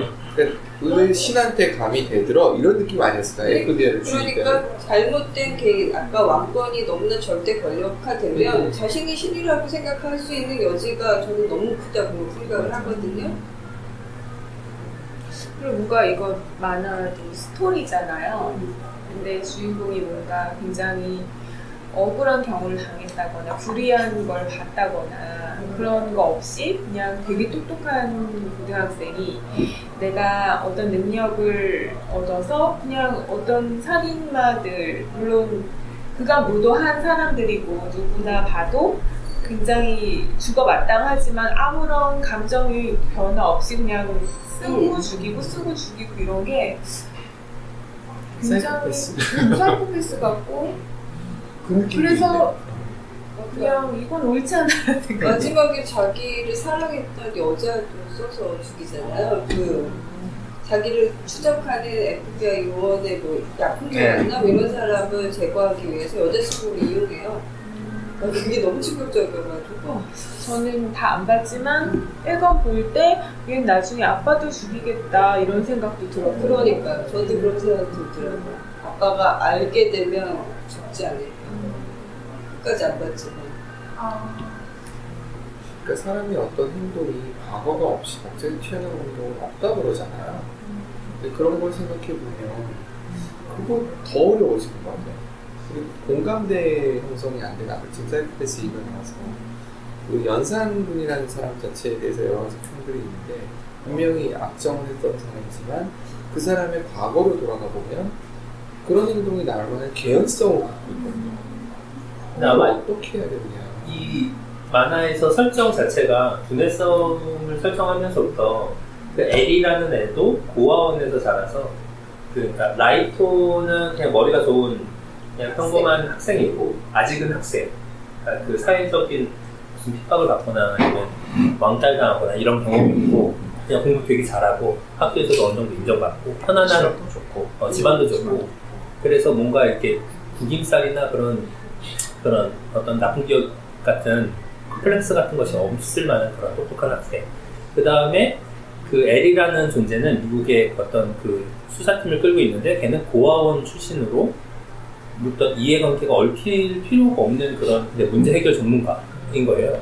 그러니까 애초에 설정 자체를 할 때 이 사람이 작가가 생각할 때 개인의 과거 히스토리를 집어넣게 되면 그 안에서의 어떤 판단에서의 잘못 같은 편견 혹은 뭐 이런 것들이 개입될 수 있다 생각을 하고, 아니 그 인물 자체를 전혀 그런 거 없이 그냥 논리적 구조, 그러니까 우리가 생각하는 합리적 이성으로서의 성과 혹은 돌발의 처벌 뭐 이런 것을 할 수 있는지를 저는 그렇게 설정했다고 생각했거든요. 근데 그 라이터가 지금 그런 배경이 있다면, 그리고 고등학생 정도라면 네. 생각해보면 이 아이가 선과 악의 중간이 지대가 있을 수 있다는 생각을 못 할 수 있다는 생각을 합니다. 그러니까 선과 악이 포괄된 하나의 어떤, 그러니까 선과 악 자체를 구분하는 게 아니라, 네. 그리고 우리는 이미 선과 악이라는 것을, 선과 악이라는 말을 써도 되나? 뭐 이런 생각을 할 정도로 이렇게 섞여 있다, 어느 면에서는. 예, 그러니까. 네. 그러니까 예를 들어서 디즈니 애니메이션을 보면 선과 악이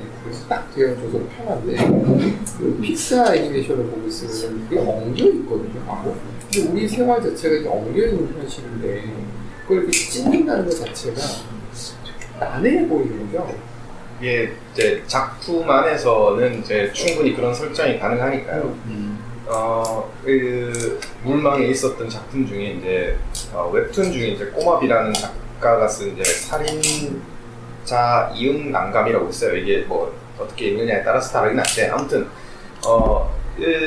좀 오래되긴 했는데 아무튼 작품은 대충 이런 내용이에요. 그러니까 연쇄 살인범이 하나 있는데 이제 이 연쇄 살인범은 처음 살인을 시작한 것도 되게 미필적 고의에 의해서 사고사로 우연히 살인을 하게 되고 몇 번 계속 살인을 반복하게 되는데 범인이 아니지 피해자들이 다들 죽어마땅한, 우리는 이제 작품이니까 전지적 작가 시점에서 다 알고 있는 거죠. 이 뭐 이렇게 피해자들이 다들 한결같이 때려 죽여도 시원치하면 이런 사연들이 있는.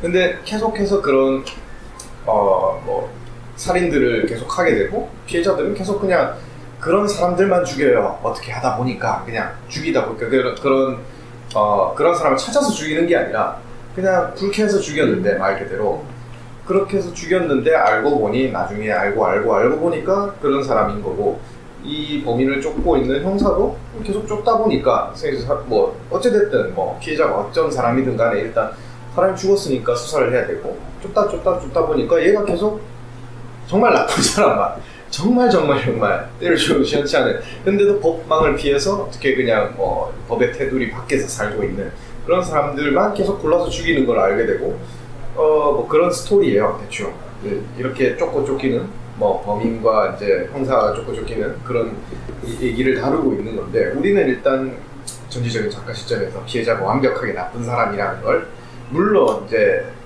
현실 속에서는 안 그렇지만 선과 악이 섞여 있다는 걸 알고 있지만 작품 속에서는 충분히 그런 설정이 가능하니까요.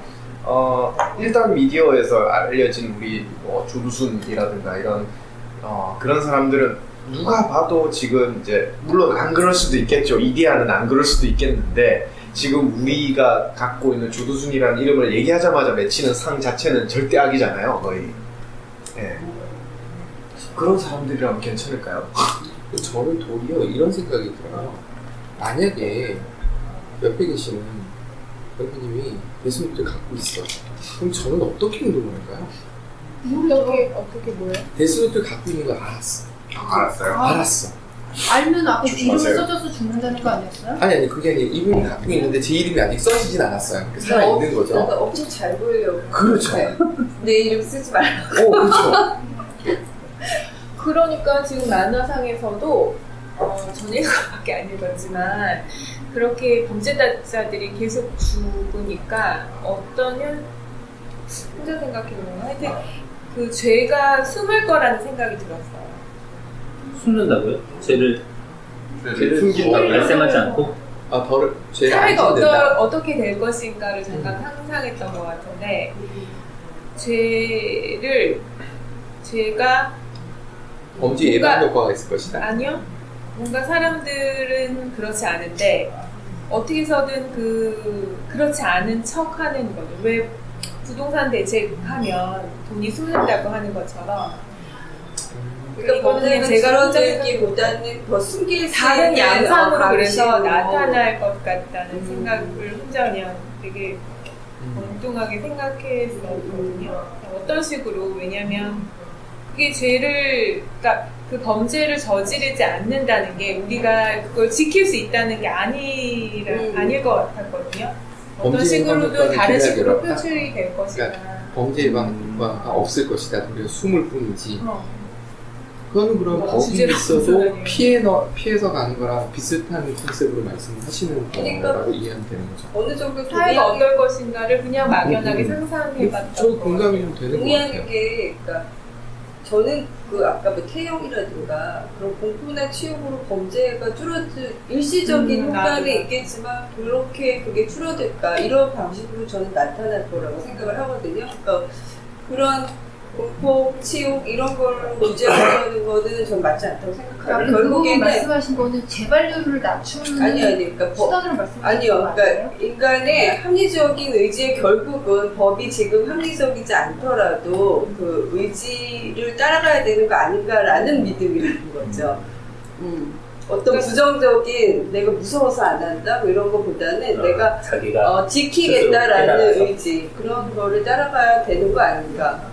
그러니까 처벌이라는 것을 무기로 범죄를 예방하는 네네네. 것은 도움이 별로 되지 않을 것이다. 그런 마음은 사실 총기처럼 모든 사람이 딱 한 번에 탁 갖춰주면 참 좋을 텐데 그럴 리는 없을 거고 총처럼 누군가 하나라도 반대급부의 마음을 가진다면 사실 다 무의미한 상황인 거잖아요. 어떻게 보면.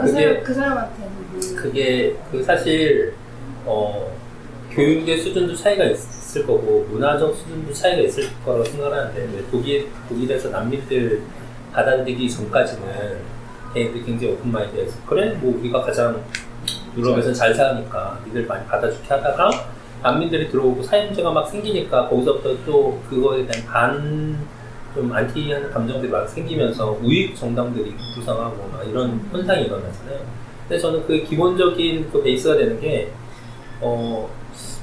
걔들이 차이에 대해서 인정하지 않지는 않았다고 생각하는데 문제는 난민들이 갖고 있는 문화적 관습이 독일 사회 시스템과 이렇게 맞지 않았던 거죠.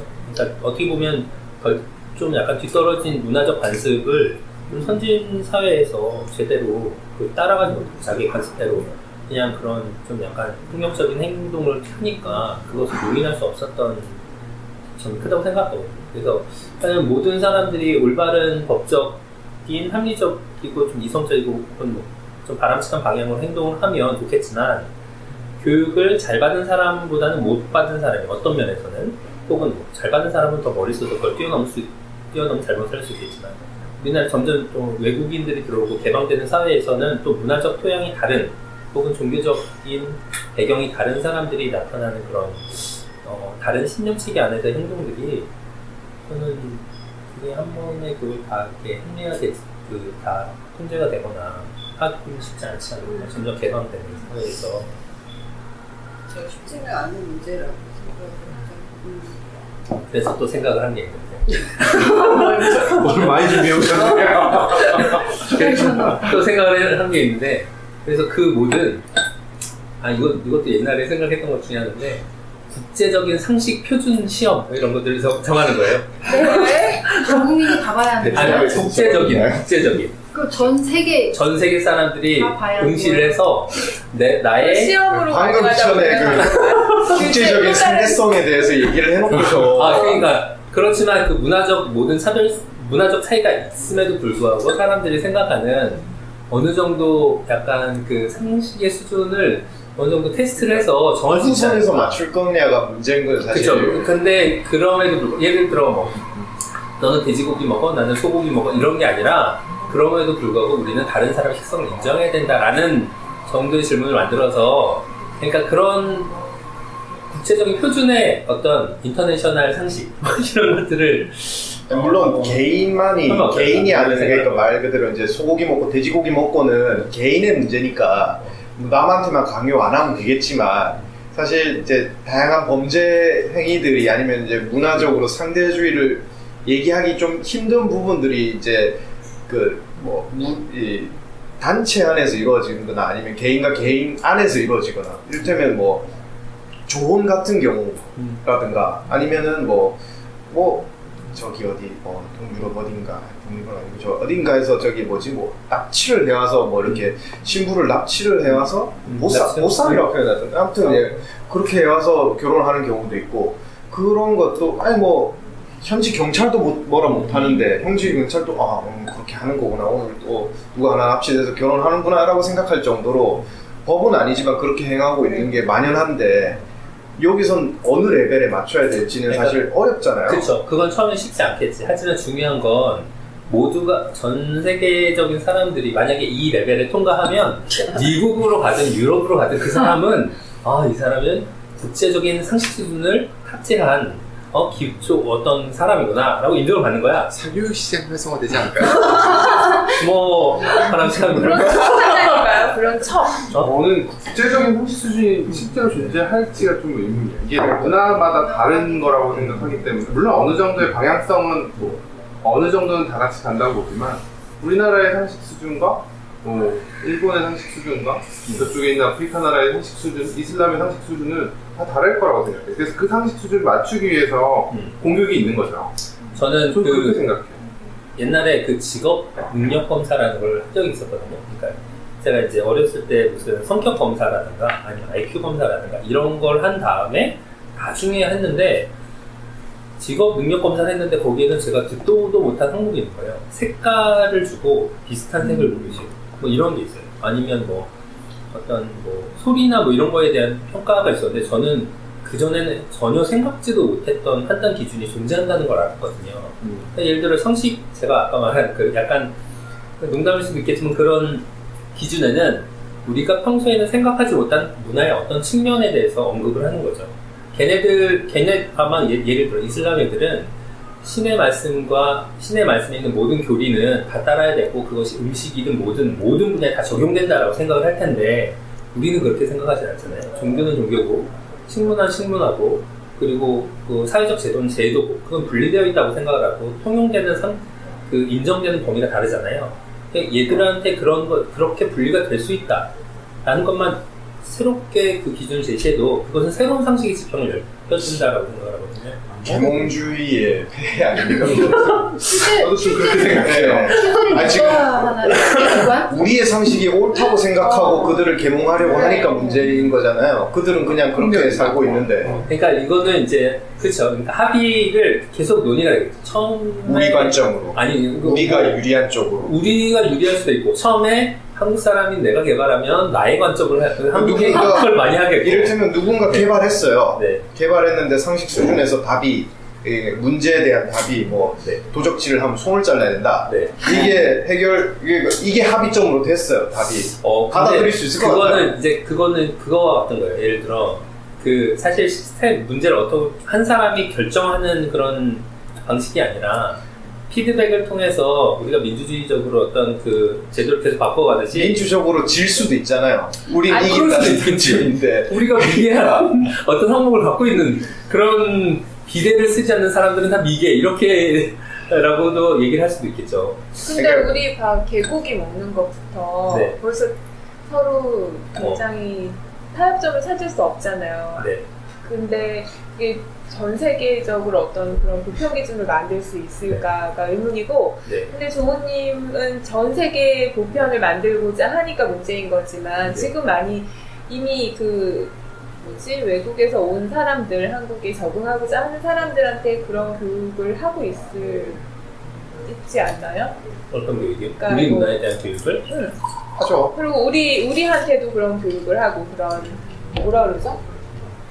원래 이민자 외국에서 영주권을 얻으려면 이제 그런 교육들을 다 받아야 됩니다. 사실은 제가 시험을 그 보고 이게 네. 처음에 생각은 해외에 있는 인력 자원을 어떻게 다른 나라에 그러니까 그런 걸 실리콘밸리에서 일하는 인도 사람들은 그 일하는 능력은 뛰어날지 모르지만 문화적으로는 되게 어울리기 힘들다. 그래서 걔네들 인도 관습이 너무 있다. 왜 그 인도 부부 그 며느리를 벌 주기 위해서 인도에서 비행기 타고 날아가서 며느리를 체벌했다는 기사가 얼마 전에 본 적이 있는데 그런 사람들이 어떻게 미국에 살면서도 그 고유 관습을 가지고 약간 위가받았을 때 비합리적인 행동을 할까라는 데서부터 사실 출발을 했던 거거든요. 우리나라도 미국에서 손녀 딸의 엉덩이를 툭툭 쳐주면 이제 철컹철컹이잖아요. 그러니까 근데 그런 모든 것들이 법도 마찬가지로 합의 혹은 교육으로 다 이루어질 수 있다면 형식도 결국은 교육과 합의로 다 이루어질 수 있는 것이고 그것은 그러니까 공유하거나 생각해 보기만 해도 그거는 좀 이렇게 나아질 수 있거나 혹은 나아질 수 있을 것 같아요. 그런 측면이라고 역사만 서로의 그냥 학교에서 역사 사회 공부 열심히 해도 훨씬 지금보다는 서로에 저는 대한 이해가 세계까지는 바라지도 않고 우리나라 안에서도 그렇게 상식적으로 통용되는 그런 절차가 일단 1차적으로 좀 이루어지는 게 적성이가 아니에요. 우리나라는 안 되는데 전 세계가 될까요? 사실 근데 우리나라 안 되니까 전 세계는 더더욱 안 되는 거죠. 공교육 그러니까 공교육 시스템에서 해결할 수 없는 부분들은 사실 이미 수차례의 어떤 교육 방법의 개정으로 통해서 이미 충분히 입증되지 않았습니까? 사실 지금의 이제 교과의 문제도 사실 이미 충분히 그 어떤 이해관계를 통해서 어떤 교과를 어떤 방식으로 어느 정도 비중으로 가르칠 거냐도 사실 한국 안에서 그 수많은 논쟁이 있었고 수많은 논쟁에 의해서 교과 과정이 그렇게 많이 변하는 동안 다양하게 비율이 변경되어 왔잖아요, 사실. 저는 제가 생각했을 때 생각보다 학교의 역사가 길지 않거든요. 학교 공교육의 역사가 그렇게 길지 않아요. 짧은데 많이 바꿨잖아요. 그러니까 우리나라의 역사뿐만 아니라 외국에서도 그렇게 뭐 몇백 년 되거나 그러지 않았어요. 그래서 그런 걸 보면 공교육이 없을 때는 무슨 교육이 있었냐 그러면 거점 교육, 그러니까 예를 들어 기능 교육이라는 게 있죠. 군사학교라든가 아니면 그런 필요한 그런 학교는 존재했지만 대체적으로는 그냥 귀족들이 사교육을 시킨 거예요. 돈 있는 사람들은 사교육을 시키고 없는 애들은 못 배우거나 아니면 기술을 배우러 가거나 그런 데 갔던 거죠. 그렇게 생각해보면 공교육의 모델 자체가 어떤 시민이라는 걸 양성하기 위해서 혹은 좀 우리가 규격화된 근로자들을 양산하기 위해서 이렇게 세워진 시스템이라는 거죠. 산업혁명 이후에. 그렇기 때문에 지금의 모델과 이미 맞지 않고 지금 새로 변화된 모델과 맞지 않고 그리고 우리가 교육을 받을 수 있는 소스가 과거에는 학교 도서관 빼고는 정보를 얻을 수 있는 그런 기회가 별로 없었지만 언론을 주입한다고 치고 지금 좀 많이 상황이 다르잖아요. 그래서 충분히 많이 달라질 수 있지 않을까라고 생각을 한다는 거죠. 근데 그럼에도 불구하고 공교육을 강조하는 것은 아직 헤게모니를 우리가 뺏어오지 않고 사실 그 권력이 어떤 교육이라는 것을 쥐고 있는 와중에서 행사할 수 있는 그런 많은 영향력을 개인의 측면에서 그걸 가져올 수 있는 그런 명분이나 뭐 이런 것도 없고 뭐 사교육 업체들은 이익을 우선으로 하니까. 네, 동의하는데 저는 그 상식 시험이라기보다는 그 공교육에서 좀 빠져있는 게 생각 못하게 하는 네. 교육이라는 거예요. 그러니까 만약에 그게 가능하게 그 상식 시험보다는 프랑스의 뭐 바칼로라 이런 것처럼 성이란 무엇인가를 아는 질문이라든가 상처되는 상황에 대해서 생각할 수 있는 힘을 아이들한테 주는 게 훨씬 더 상식적이라고 생각해요. 저도 네. 그거에 대해서도 또 생각을 한 적이 있는데 많이 생각하셨네. 저는 가능은 한데 목표가 다르다고 생각해요. 네. 지금 일단 모든 저희 이제 공교육 시스템의 목표는 입시잖아요. 예, 초등학교 1학년부터 고등학교 3학년까지는 입시고 대학교 1학년부터 대학교 4학년까지는 취업이잖아요. 거기에 그러니까 목표가 다르기 때문에 그런 거고 사실 어떻게 보면은 지금의 교과 사실 보여드린 그 그림에 그게 교과서인데 예전 생각을 하면은 사실 이런 그런 항목 데스노트에 관련된 항목이 법과사의 교과서에 들어가 있다는 사실 자체가 되게 놀랍지 않나요? 네, 놀랐어요. 사실 그리고 상식 시험이라는 게 좀 힘든 게 상식이 굉장히 자주 빨리 바뀌어요. 특히나 한국 사회에서는. 사실 아이디어 수준이 그렇다기보다 그래서 공교육도 굉장히 빠른 방식으로 바뀌고 요즘 어떻게 보면은 10년 전만 하더라도 게임방에서 담배를 필 수 있었는데 지금은 어디서든 담배를 못 피죠. 난 얼마 전에 그 생각했는데 사실 20년 전만 해도 버스에서 담배를 폈어요. 그랬다며요. 저희 할머니 할아버지는 제가 어릴 때 제가 할머니 무릎에 누워있을 때 담배를 피셨거든요. 지금 만약에 그런 꼴을 본다면은 아마 사진 찍혀서 SNS에 올라오겠죠. 할머니가 손주 누워있는데 담배 핀다고. 당연히 그러겠죠. 살인자. 예, 거의 뭐 살인자에 가까울 정도로 매도를 당하겠죠. 그 프랑스는 유모차 끌고 가면서 담배 피던데. 예, 그러니까요. 그 상식 수준이라는 게 굉장히 자주 빠르게 변하는 게 있으니까요. 현재 이야기예요? 네. 작년에 왔을 때 그러니까 그렇게 크게 생각하는 나라를 우리나라 좀 우리나라뿐만 아니라 몇몇 유난스럽게 생각하는 나라도 있는 반면에 아닌 나라도 있어요. 물론 유난스럽게라고 표현해서 죄송합니다만 현지아로서 좀 그렇게 느껴져서 오히려 강대국에서 그런 가장 기본적인 상식법 같은 걸 지키지 않는 경우가 되게 많더라고요. 문화의 문제니까요. 미국은 그냥 가정집에서 온갖 쓰레기를 똑같은 그냥 통에 하나로 담아서 버리거든요. 음식물이건 재활용이건 할 것 없이 아무것도 구별을 안 해요. 우리나라에서 유자 작은 땅덩어리에서 요즘엔 시골 같은 데 가면 음식물 쓰레기도 다 무게를 달아서 그걸 다 돈으로 환산해가지고 오거든요. 이 분당이나 좀 부유한 지역은 안 하는데 외진곳부터 시작을 하고 있대요. 그렇게까지 우리나라는 하려고 이렇게 좀 자원이 없으니까 더더욱더 지키려고 하는데 진짜 너무 어이가 없게 온갖 법들을 다 가서 재활용 같은 경우에는 좀 문제가 많아서요. 지금 같은 경우에는 오히려 태우는 게 더 낫다고 얘기를 하는 경우도 있거든요. 이제 재화의 문제니까 말 그대로 돈의 문제니까 이거를 자원이 부족할 때처럼 예전에 이제 우리나라 돈 없고 재화 부족할 때처럼 열심히 재활용해가지고 유리도 이렇게 재활용하고 플라스틱도 재활용해서 다시 자원을 리소스로 사용하는 게 과연 이제 좋은 일인가 아니면 그냥 다 불태우는 게 아닌가는 사실 그 이제 자본주의의 논리라서. 근데 불을 태우게 되면 화석 에너지를 써야 되고 거기에 따른 공해 재활용한다고 해서 모든 게 다 깨끗한 재활용 과정이 모두 다 깨끗한 건 아니니까 유리도 다 녹여야 되고 하는 거니까요. 근데 이제 왜 그 서양 애들은 아직도 길에서 담배를 피우고 그런 분리수거를 안 할까 생각해 보면 우리는 이게 약간 후발 좀 쫓아가야 되는 그런 입장에 있는 국가잖아요. 그러니까 우리가 생각하는 이상적인 선진국의 모델이 머릿속에 있을 거죠. 뭔가 공중도덕을 엄청 잘 지키고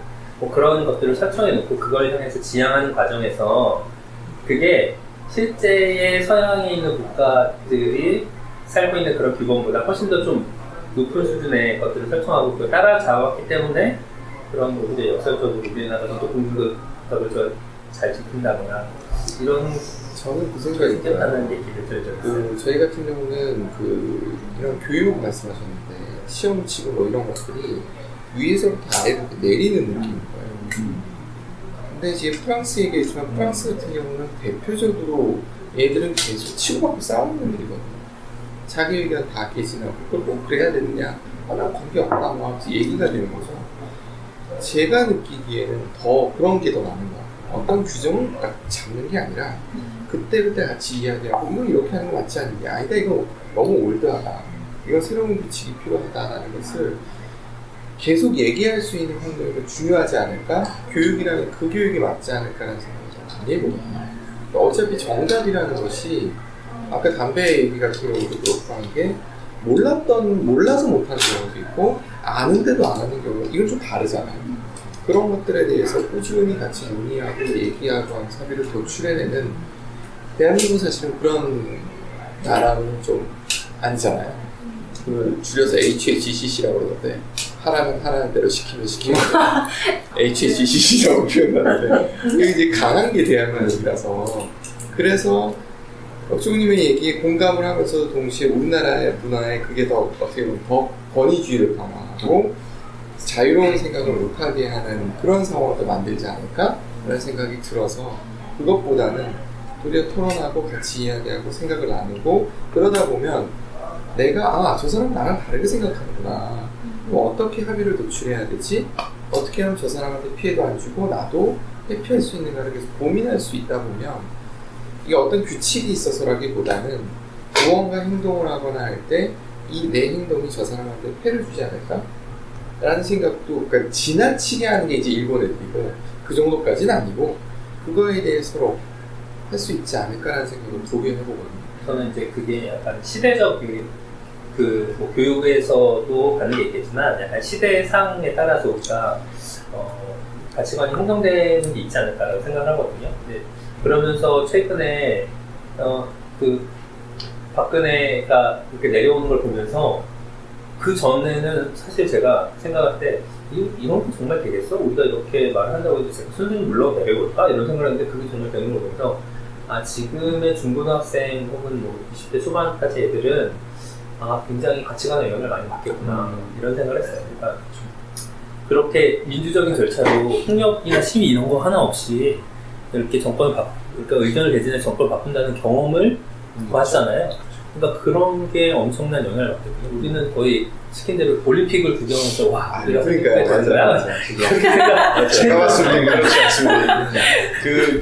예전 세대들도 사실 언론 배우고 애국심에 대해서 공산당에 대해서 그렇게 교육을 받았는데도 불구하고 열심히 데모들 하시고 대학생 되시면 데모하시고 나가서 폭력 시위하시고 이런 게 다들 그러니까 그런 교육, 그러니까 국가에 대한 충성을 그렇게 열심히 물론 지금에 비해서 굉장히 열심히 받으셨는데도 불구하고 데모할 거 다 하고 하셨잖아요. 근데 그거는 약간 다른 게 그때의 대학생 비율과 지금의 대학생 비율이 다르고 그때 정보 소스는 대학 내에서의 교육이었지만 지금은 언론에서도 모든 걸 공개했잖아요. 그래서 이것은 교육받은 사람들 안에서의 상식, 그러니까 그 소수 몇몇 그때 대학생이 아니었던 사람들은 그렇게 그 전두환이나 뭐 이런 그런 가치 판단이 똑같지 않을 거예요. 정보의 차이가 있기 때문에 같지 않을 거예요. 그래서 근데 지금은 거의 전 국민이 다 비슷한 내용을 다 신문을 보니까 가시화의 시각이 많이 다르고 그래서 그런 시대적 경험이 그래서 매우 우리 미래는 밝구나. 그래서 그 시대에 그런 걸 봤기 때문에 그런 폭력 시위를 할 수 있었다면 우리도 그 시대의 한 장면에 있었던 사람이고 지금 학생은 폭력적인 시위가 아닌데도 불가항력이라고 생각했던 정권이 바뀔 수 있구나. 그러면 그들의 행동은 좀 달라질 수 있다고 봐요. 그렇죠. 그 당시에는 화약병 던지는 거 외에는 방법이 없다고 생각했던 시절인 거잖아요. 네. 그 당시에는. 그 당시에 촛불을 들었으면 어땠을까? 모르죠. 저는 모른다고 생각해요. 불났어요. 거기다 화약병 던질 거야. 네. 해보셔보니까. 대본을 보면서 너무 웃겼어가지고 화약병 던지는 장면을 보면서 참 이런 생각을 했었기 때문에 나 파견 쌓여있는 것까지는 봤는데. 저는 던져보진 않았어요. 던지는 건 봤죠. 생긴 것도 봤는데. 그거 막 만들어요. 막 이렇게 소매를. 소주병에 이렇게. 본 적은 없어서요. 뭘 넣어요? 소주병에다가. 저도 뭐 신나를 넣어요. 넣었는데 그 던진 건 못 봤고 이제 저 90년대 말에 학교를 이렇게 들어가서 거의 끝물에 저 학생회 잠깐 그 동아리 연합회 뭐 이런 데 있어가지고 그때 많이 싸웠거든요. 동아리 연합회인데요. 동아리 연합회인데 왜 정치투쟁을 하고 있냐? 우리는 문화로 하자 뭐 이런 논의를 막 그런 과도기적 그런 시기에 그때만 해도 좀 바뀔 때였고요. 저희 때는 정말로 옆에서 죽었어요. 계속해서 휴식에서 죽고 막 이러니까 폭력에 폭력으로 대응이 되는 거야. 학업적인 거를 통하지가 않으니까. 저희 때는 학생 운동하는 사람이 없었어요. 그렇죠, 맞아요. 그런 거예요. 거의 없어졌죠. 역사가 똑같다는 게 프랑스도 예전에 데모는 그 유연혁명이었잖아요. 근데 그게 이제 지금은 피켓들고 시위하는 대로 바뀌었지. 지금도 어느 정도 폭력 시기가 유럽에서는 흔히 볼 수 있는 상황이잖아요. 네. 유럽에서 오히려 네. 경찰관들도 이제 파업을 하시니까요. 소방수라든가 예. 프랑스 혁명만 하려고요. 뭐 물론 그렇긴 한데 이렇게 예. 장비를 쓰시니까 그런 생각이 들어요. 시위가 그렇게 바뀐 이유 중에 하나가 그렇게 데모를 하는 것이 공감대를 끌어들이지 못하기 때문이라는 생각이 드는 거예요. 그러니까 간디 영화를 보면서 비폭력을 왜 했을까 생각해보면 물론 간디의 생각도 그런 게 있었겠지만 그게 영국이라는 당시에 자기네들이 신사고 문명화됐다라고 생각했는데 그리고 하등하다고 생각했던 인도 애들한테 이 인간적으로 인권에 대한 부분에서 한끗발 밀렸다는 것이 굉장히 크게 어필한 걸로 알고 있거든요. 저는 약간은 예, 그런 것도 있는데 또 우리나라 안에서 좀 다른 생각이 든 게 우리나라 그 1949 때 그 사람들이 기성세대가 됐을 때 갈 때쯤에 이제 또 80년대 그런 데모가 있었던 거잖아요. 민주운동이 또 다시 한 20년 이렇게 지나서 그러니까 그 나도 뭐 내가 20대 때나 혹은 그때 그 데모를 겪었는데 다시 또 내가 좀 나이가 한 1, 20년 들어서 40, 50대가 됐는데 또 그런 일이 벌어졌을 때는 그런 폭력 진압까지는 안 되고 좀 약간 유순해지지 않나? 이런 건 없지 않나? 이런 사실은 그 생각이 더 들어요. 이게 왜 그렇게 됐을까 생각해보면 이번 그 데모를 할 때 서로 맞찍거든요. 그러면서 이게 택시 운전사 가보면 필름을 밖으로 돌리는데 굉장히 노력하는데 지금 그럴 필요도 없잖아요. 근데 실시간으로 그냥 방송이 돼버리는 상황이 되니까 폭력을 쓰는 쪽이 문제가 된다라는 인식이 있으니까 폭력을 못 쓰는 거거든요. 폭력 억제작용을 해버리는 거거든요. 그러니까 공감대를 못 불어들이는 거죠. 그것도 크다고 생각이 들어요. 그러니까 시민의식이 높아져서 라는 것도 있겠지만 동시에 그런 것도 한몫하지 않나. 제가 봤던 것 중에 그 시저가 굉장히 머리를 썼던 것 중에 하나, 기득권을 누르기 위해 썼던 것 중에 하나가 그거를 했대요. 원로원 내에서 일어나는 토론 과정이 예전에는 밖에 있는 사람들이 몰랐대요. 결과만 이렇게 발표가 났었는데 회의록을 다 붙이기 시작하더라고요. 그러니까 이 의원들이 조심하는 거죠. 우리도 다 공개 투표 있어요. 그러니까요. 그게 지금도 제가 국회에서 토론하는 거 언론을 공개하지 않나요? 그런 것도 있지 않았을까라는 생각을 국회 방송으로 다 내보내니까요. 그렇죠. 일종의 그런 거죠. 계속 내보내니까 어떻게 할 수가 없는 거죠. 그러니까 조심스러워지고 거기서 인심을 잃으면 안 되니까. 국회 방송이라는 게 있었는지도 잘 몰랐던 사람들이 국회 방송에 대해서 인식을 하게 되고 시청률도 엄청 높아지는 그런 직접 보러 가고 그런 상황들이 참 의미있다 생각합니다. 벌 주는 것보다는 어떻게 보면은 그렇게 노출을 시키는 게 훨씬 더 이게 시작이 그 데스노트였잖아요. 벌이잖아요. 벌이 문제가 아니라 예방이 문제라면 그런 아이디어들을 더 내는 게 훨씬 낫지 않을까 이런 생각이 좀 들어요. 형량을 오픈하는 형량을 다르게 비교해서 사이트 안 되는 걸로 어떤 판사가 어떤 상황에서 어떻게 형량을 줬다 이렇게 하면 최 사장님이 계속 떠오르는 이유는 뭘까요 이 시점에서? 근데 어차피 이게 그 기록으로서는 남아있고 뭐 이제 아시다시피 이제 뭐 기록만 남아 있으면은 어차피 뭐 새로운 범죄가 아니라면은 사실 굳이 판사가 앉아 있을 필요는 없죠. 어떻게 보면 이제 아니 그러니까 뭐 그런 거는 이제 사실은 그거를 뭐 어떤 그런 정보를 추적하는 걸 쓰는 용도는 다르겠죠. 뭐 변호사들은 형량을 이렇게 딜하는 데 쓸 테고, 아니면 그냥 일반 시민들은 신고를 하면서 뭐 이렇게 뭐 납득하거나 교육 받는 데 쓸 테고 이렇게 정보인데, 어쨌든 정보 공개를 하면 모두 그러니까 어떤 정보에 있어요. 그러니까 좀 더 쉽게 접근하게 하면 쉽게 접근할 수 있다면, 그러면 정보 격차가 없어지고 그 안에서의 또 다른 합의나 상식이 도출된다. 근데 그렇게 법을 만든 시점에서 불과 얼마 지나지 않아 또 다른 지능을 가진 범죄가 또 생겨나고, 그거는 계속 그렇게 될 것 같아요. 사회가 복잡해지고 다양해지면 다양해질수록 사람들의 생각도 더 그만큼 다양해지고 그런 걸로 인해서 계속. 그래서 뭔가 좀 이렇게 드는 생각은, 이렇게 뭔가 사회적 변화를 일으켜야 되는 사람은 좀 뭔가 좀 다른 사람들이 생각지 못한 작은 지렛대를 할 수 있는 그런 변화를 생각해야 되지 않나, 이런 생각이 드는데, 아까 국회 방송 얘기를 했을 때, 그 시적 그 얘기를 했을 때 들었던 생각이, 국회의원들한테 국회의원 여러분, 여러분의 의정활동을 굉장히 잘 홍보할 수 있는 국회 TV에서 이렇게 어떤 그런 내용을 잘 방송해 드리겠습니다. 그러면 국회의원들은 그래? 내가 한번 뜰 수 있는 거 아닌가? 처음에 생각하겠지만 그게 나중에 족쇄가 되리라는 생각은 못하겠죠. 그런 것처럼 작지만 근데 편집이 얼마든지 가능하잖아요. 아니 실시간으로 하기 때문에 그걸 봐야 돼.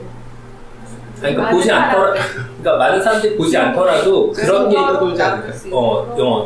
있다는 것만 해도 의식을 하게 되고, 그리고 특정한 이슈일 때는 뭐 국정감사 시간이라든가 그때는 뭐 평가도 내리고 하니까 그런 게 영향을 미치기 때문에, 그러니까 그런 가능성이 생긴 거죠. 과거에는 국회의원을 누가 어떻게 평가를 해? 라고 했는데, 지금은 오히려 그렇게 걔네들의 언행과 이런 것들을 기록을 남김과 동시에, 이게 저는 데스노트의 그 라이터가 정의롭지 않다고, 정의에 가깝다는 생각이 더 안 들었던 이유가 뭐냐면, 걔는 스스로가 되게 우월하다고 생각하는 것 같아요. 나는 이런 일을 할 만하고 머리도 좋고 그렇게 생각하기 때문에 정의에 조금 덜 가깝다고 생각했고, 겹쳐지는 이유가 우리나라 국회의원들도 바보 짓을 하고 있으면서도 나는 우월하고 할 만해 하는 짓들을 너무 많이 하고 있거든요. 그래서 우월감을 눌러줄 수 있는 장치들은 필요하다는 생각이 들어요. 뭐 실시간 방송이라든가. 그 정의를 실현하는 데 있어서 그 이성만 필요한가를 생각해 보면 그렇지 않잖아요. 합리적인 것만이 정의로운 거라고 생각할 수는 없잖아요. 네. 그래서 컴퓨터가 빅데이터를 통해서 판사 역할을 하는 거에 대해서 말은 나오고 있는데, 그거의 한계가 지금 말씀하셨던 그런 부분인 거예요. 감정적인 부분이라는 걸 무시할 수가 없는 건데, 컴퓨터가 판결을 내버리면 빅데이터는 좋은데 이게 문제는 감정이 없습니다.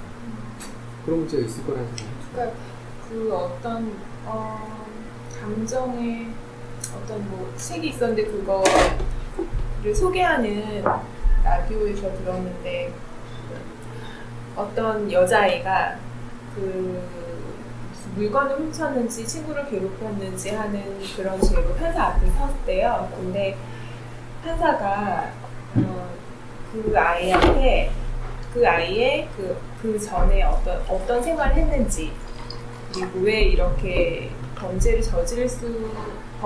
저지르는 데까지 왔는지를 보고, 판사가 오히려 그 아이한테 벌을 주는 게 아니라 너가 원래 그런 애가 아니다라고 이렇게 감싸주는 그런 걸 봤는데, 그러니까 컴퓨터랑은 달라야 된다고 생각하거든요. 사실 근데 저는 좀 더 다르게 법 집행을 좀 더 스트릭트하게, 좀 엄격하게 해야 된다고 생각하거든요. 사실 스트릭트 할 수 없다라는 전제인 거죠. 그러니까 드러난 것만 가지고는 스트릭트하게 해야겠지만, 드러나지 않은 것들 있잖아요. 그 비하인드에 있는 것들, 그 사정이라든지 사실 그건 정보 격차의 문제인 거죠. 그러니까 그걸 알 수 없다는 가정이니까요. 그러니까 알 수 없다는 가정 하에인데 사실 그 물 밑에 있는 게 사실은 저는 빙산의 일각처럼 더 크다고 생각하거든요. 그 되게 가난한 환경에서 어떤 그 되게 그냥 흔한 예지만 빵을 훔친 아이 배고파서 그거랑 그냥 정말 놀이로 호기심에 빵을 훔친 거랑 같게 처벌하는 게 맞는 거라고 생각하지 않거든요. 근데 네. 법은 그렇게 되어 있죠. 네, 그렇죠.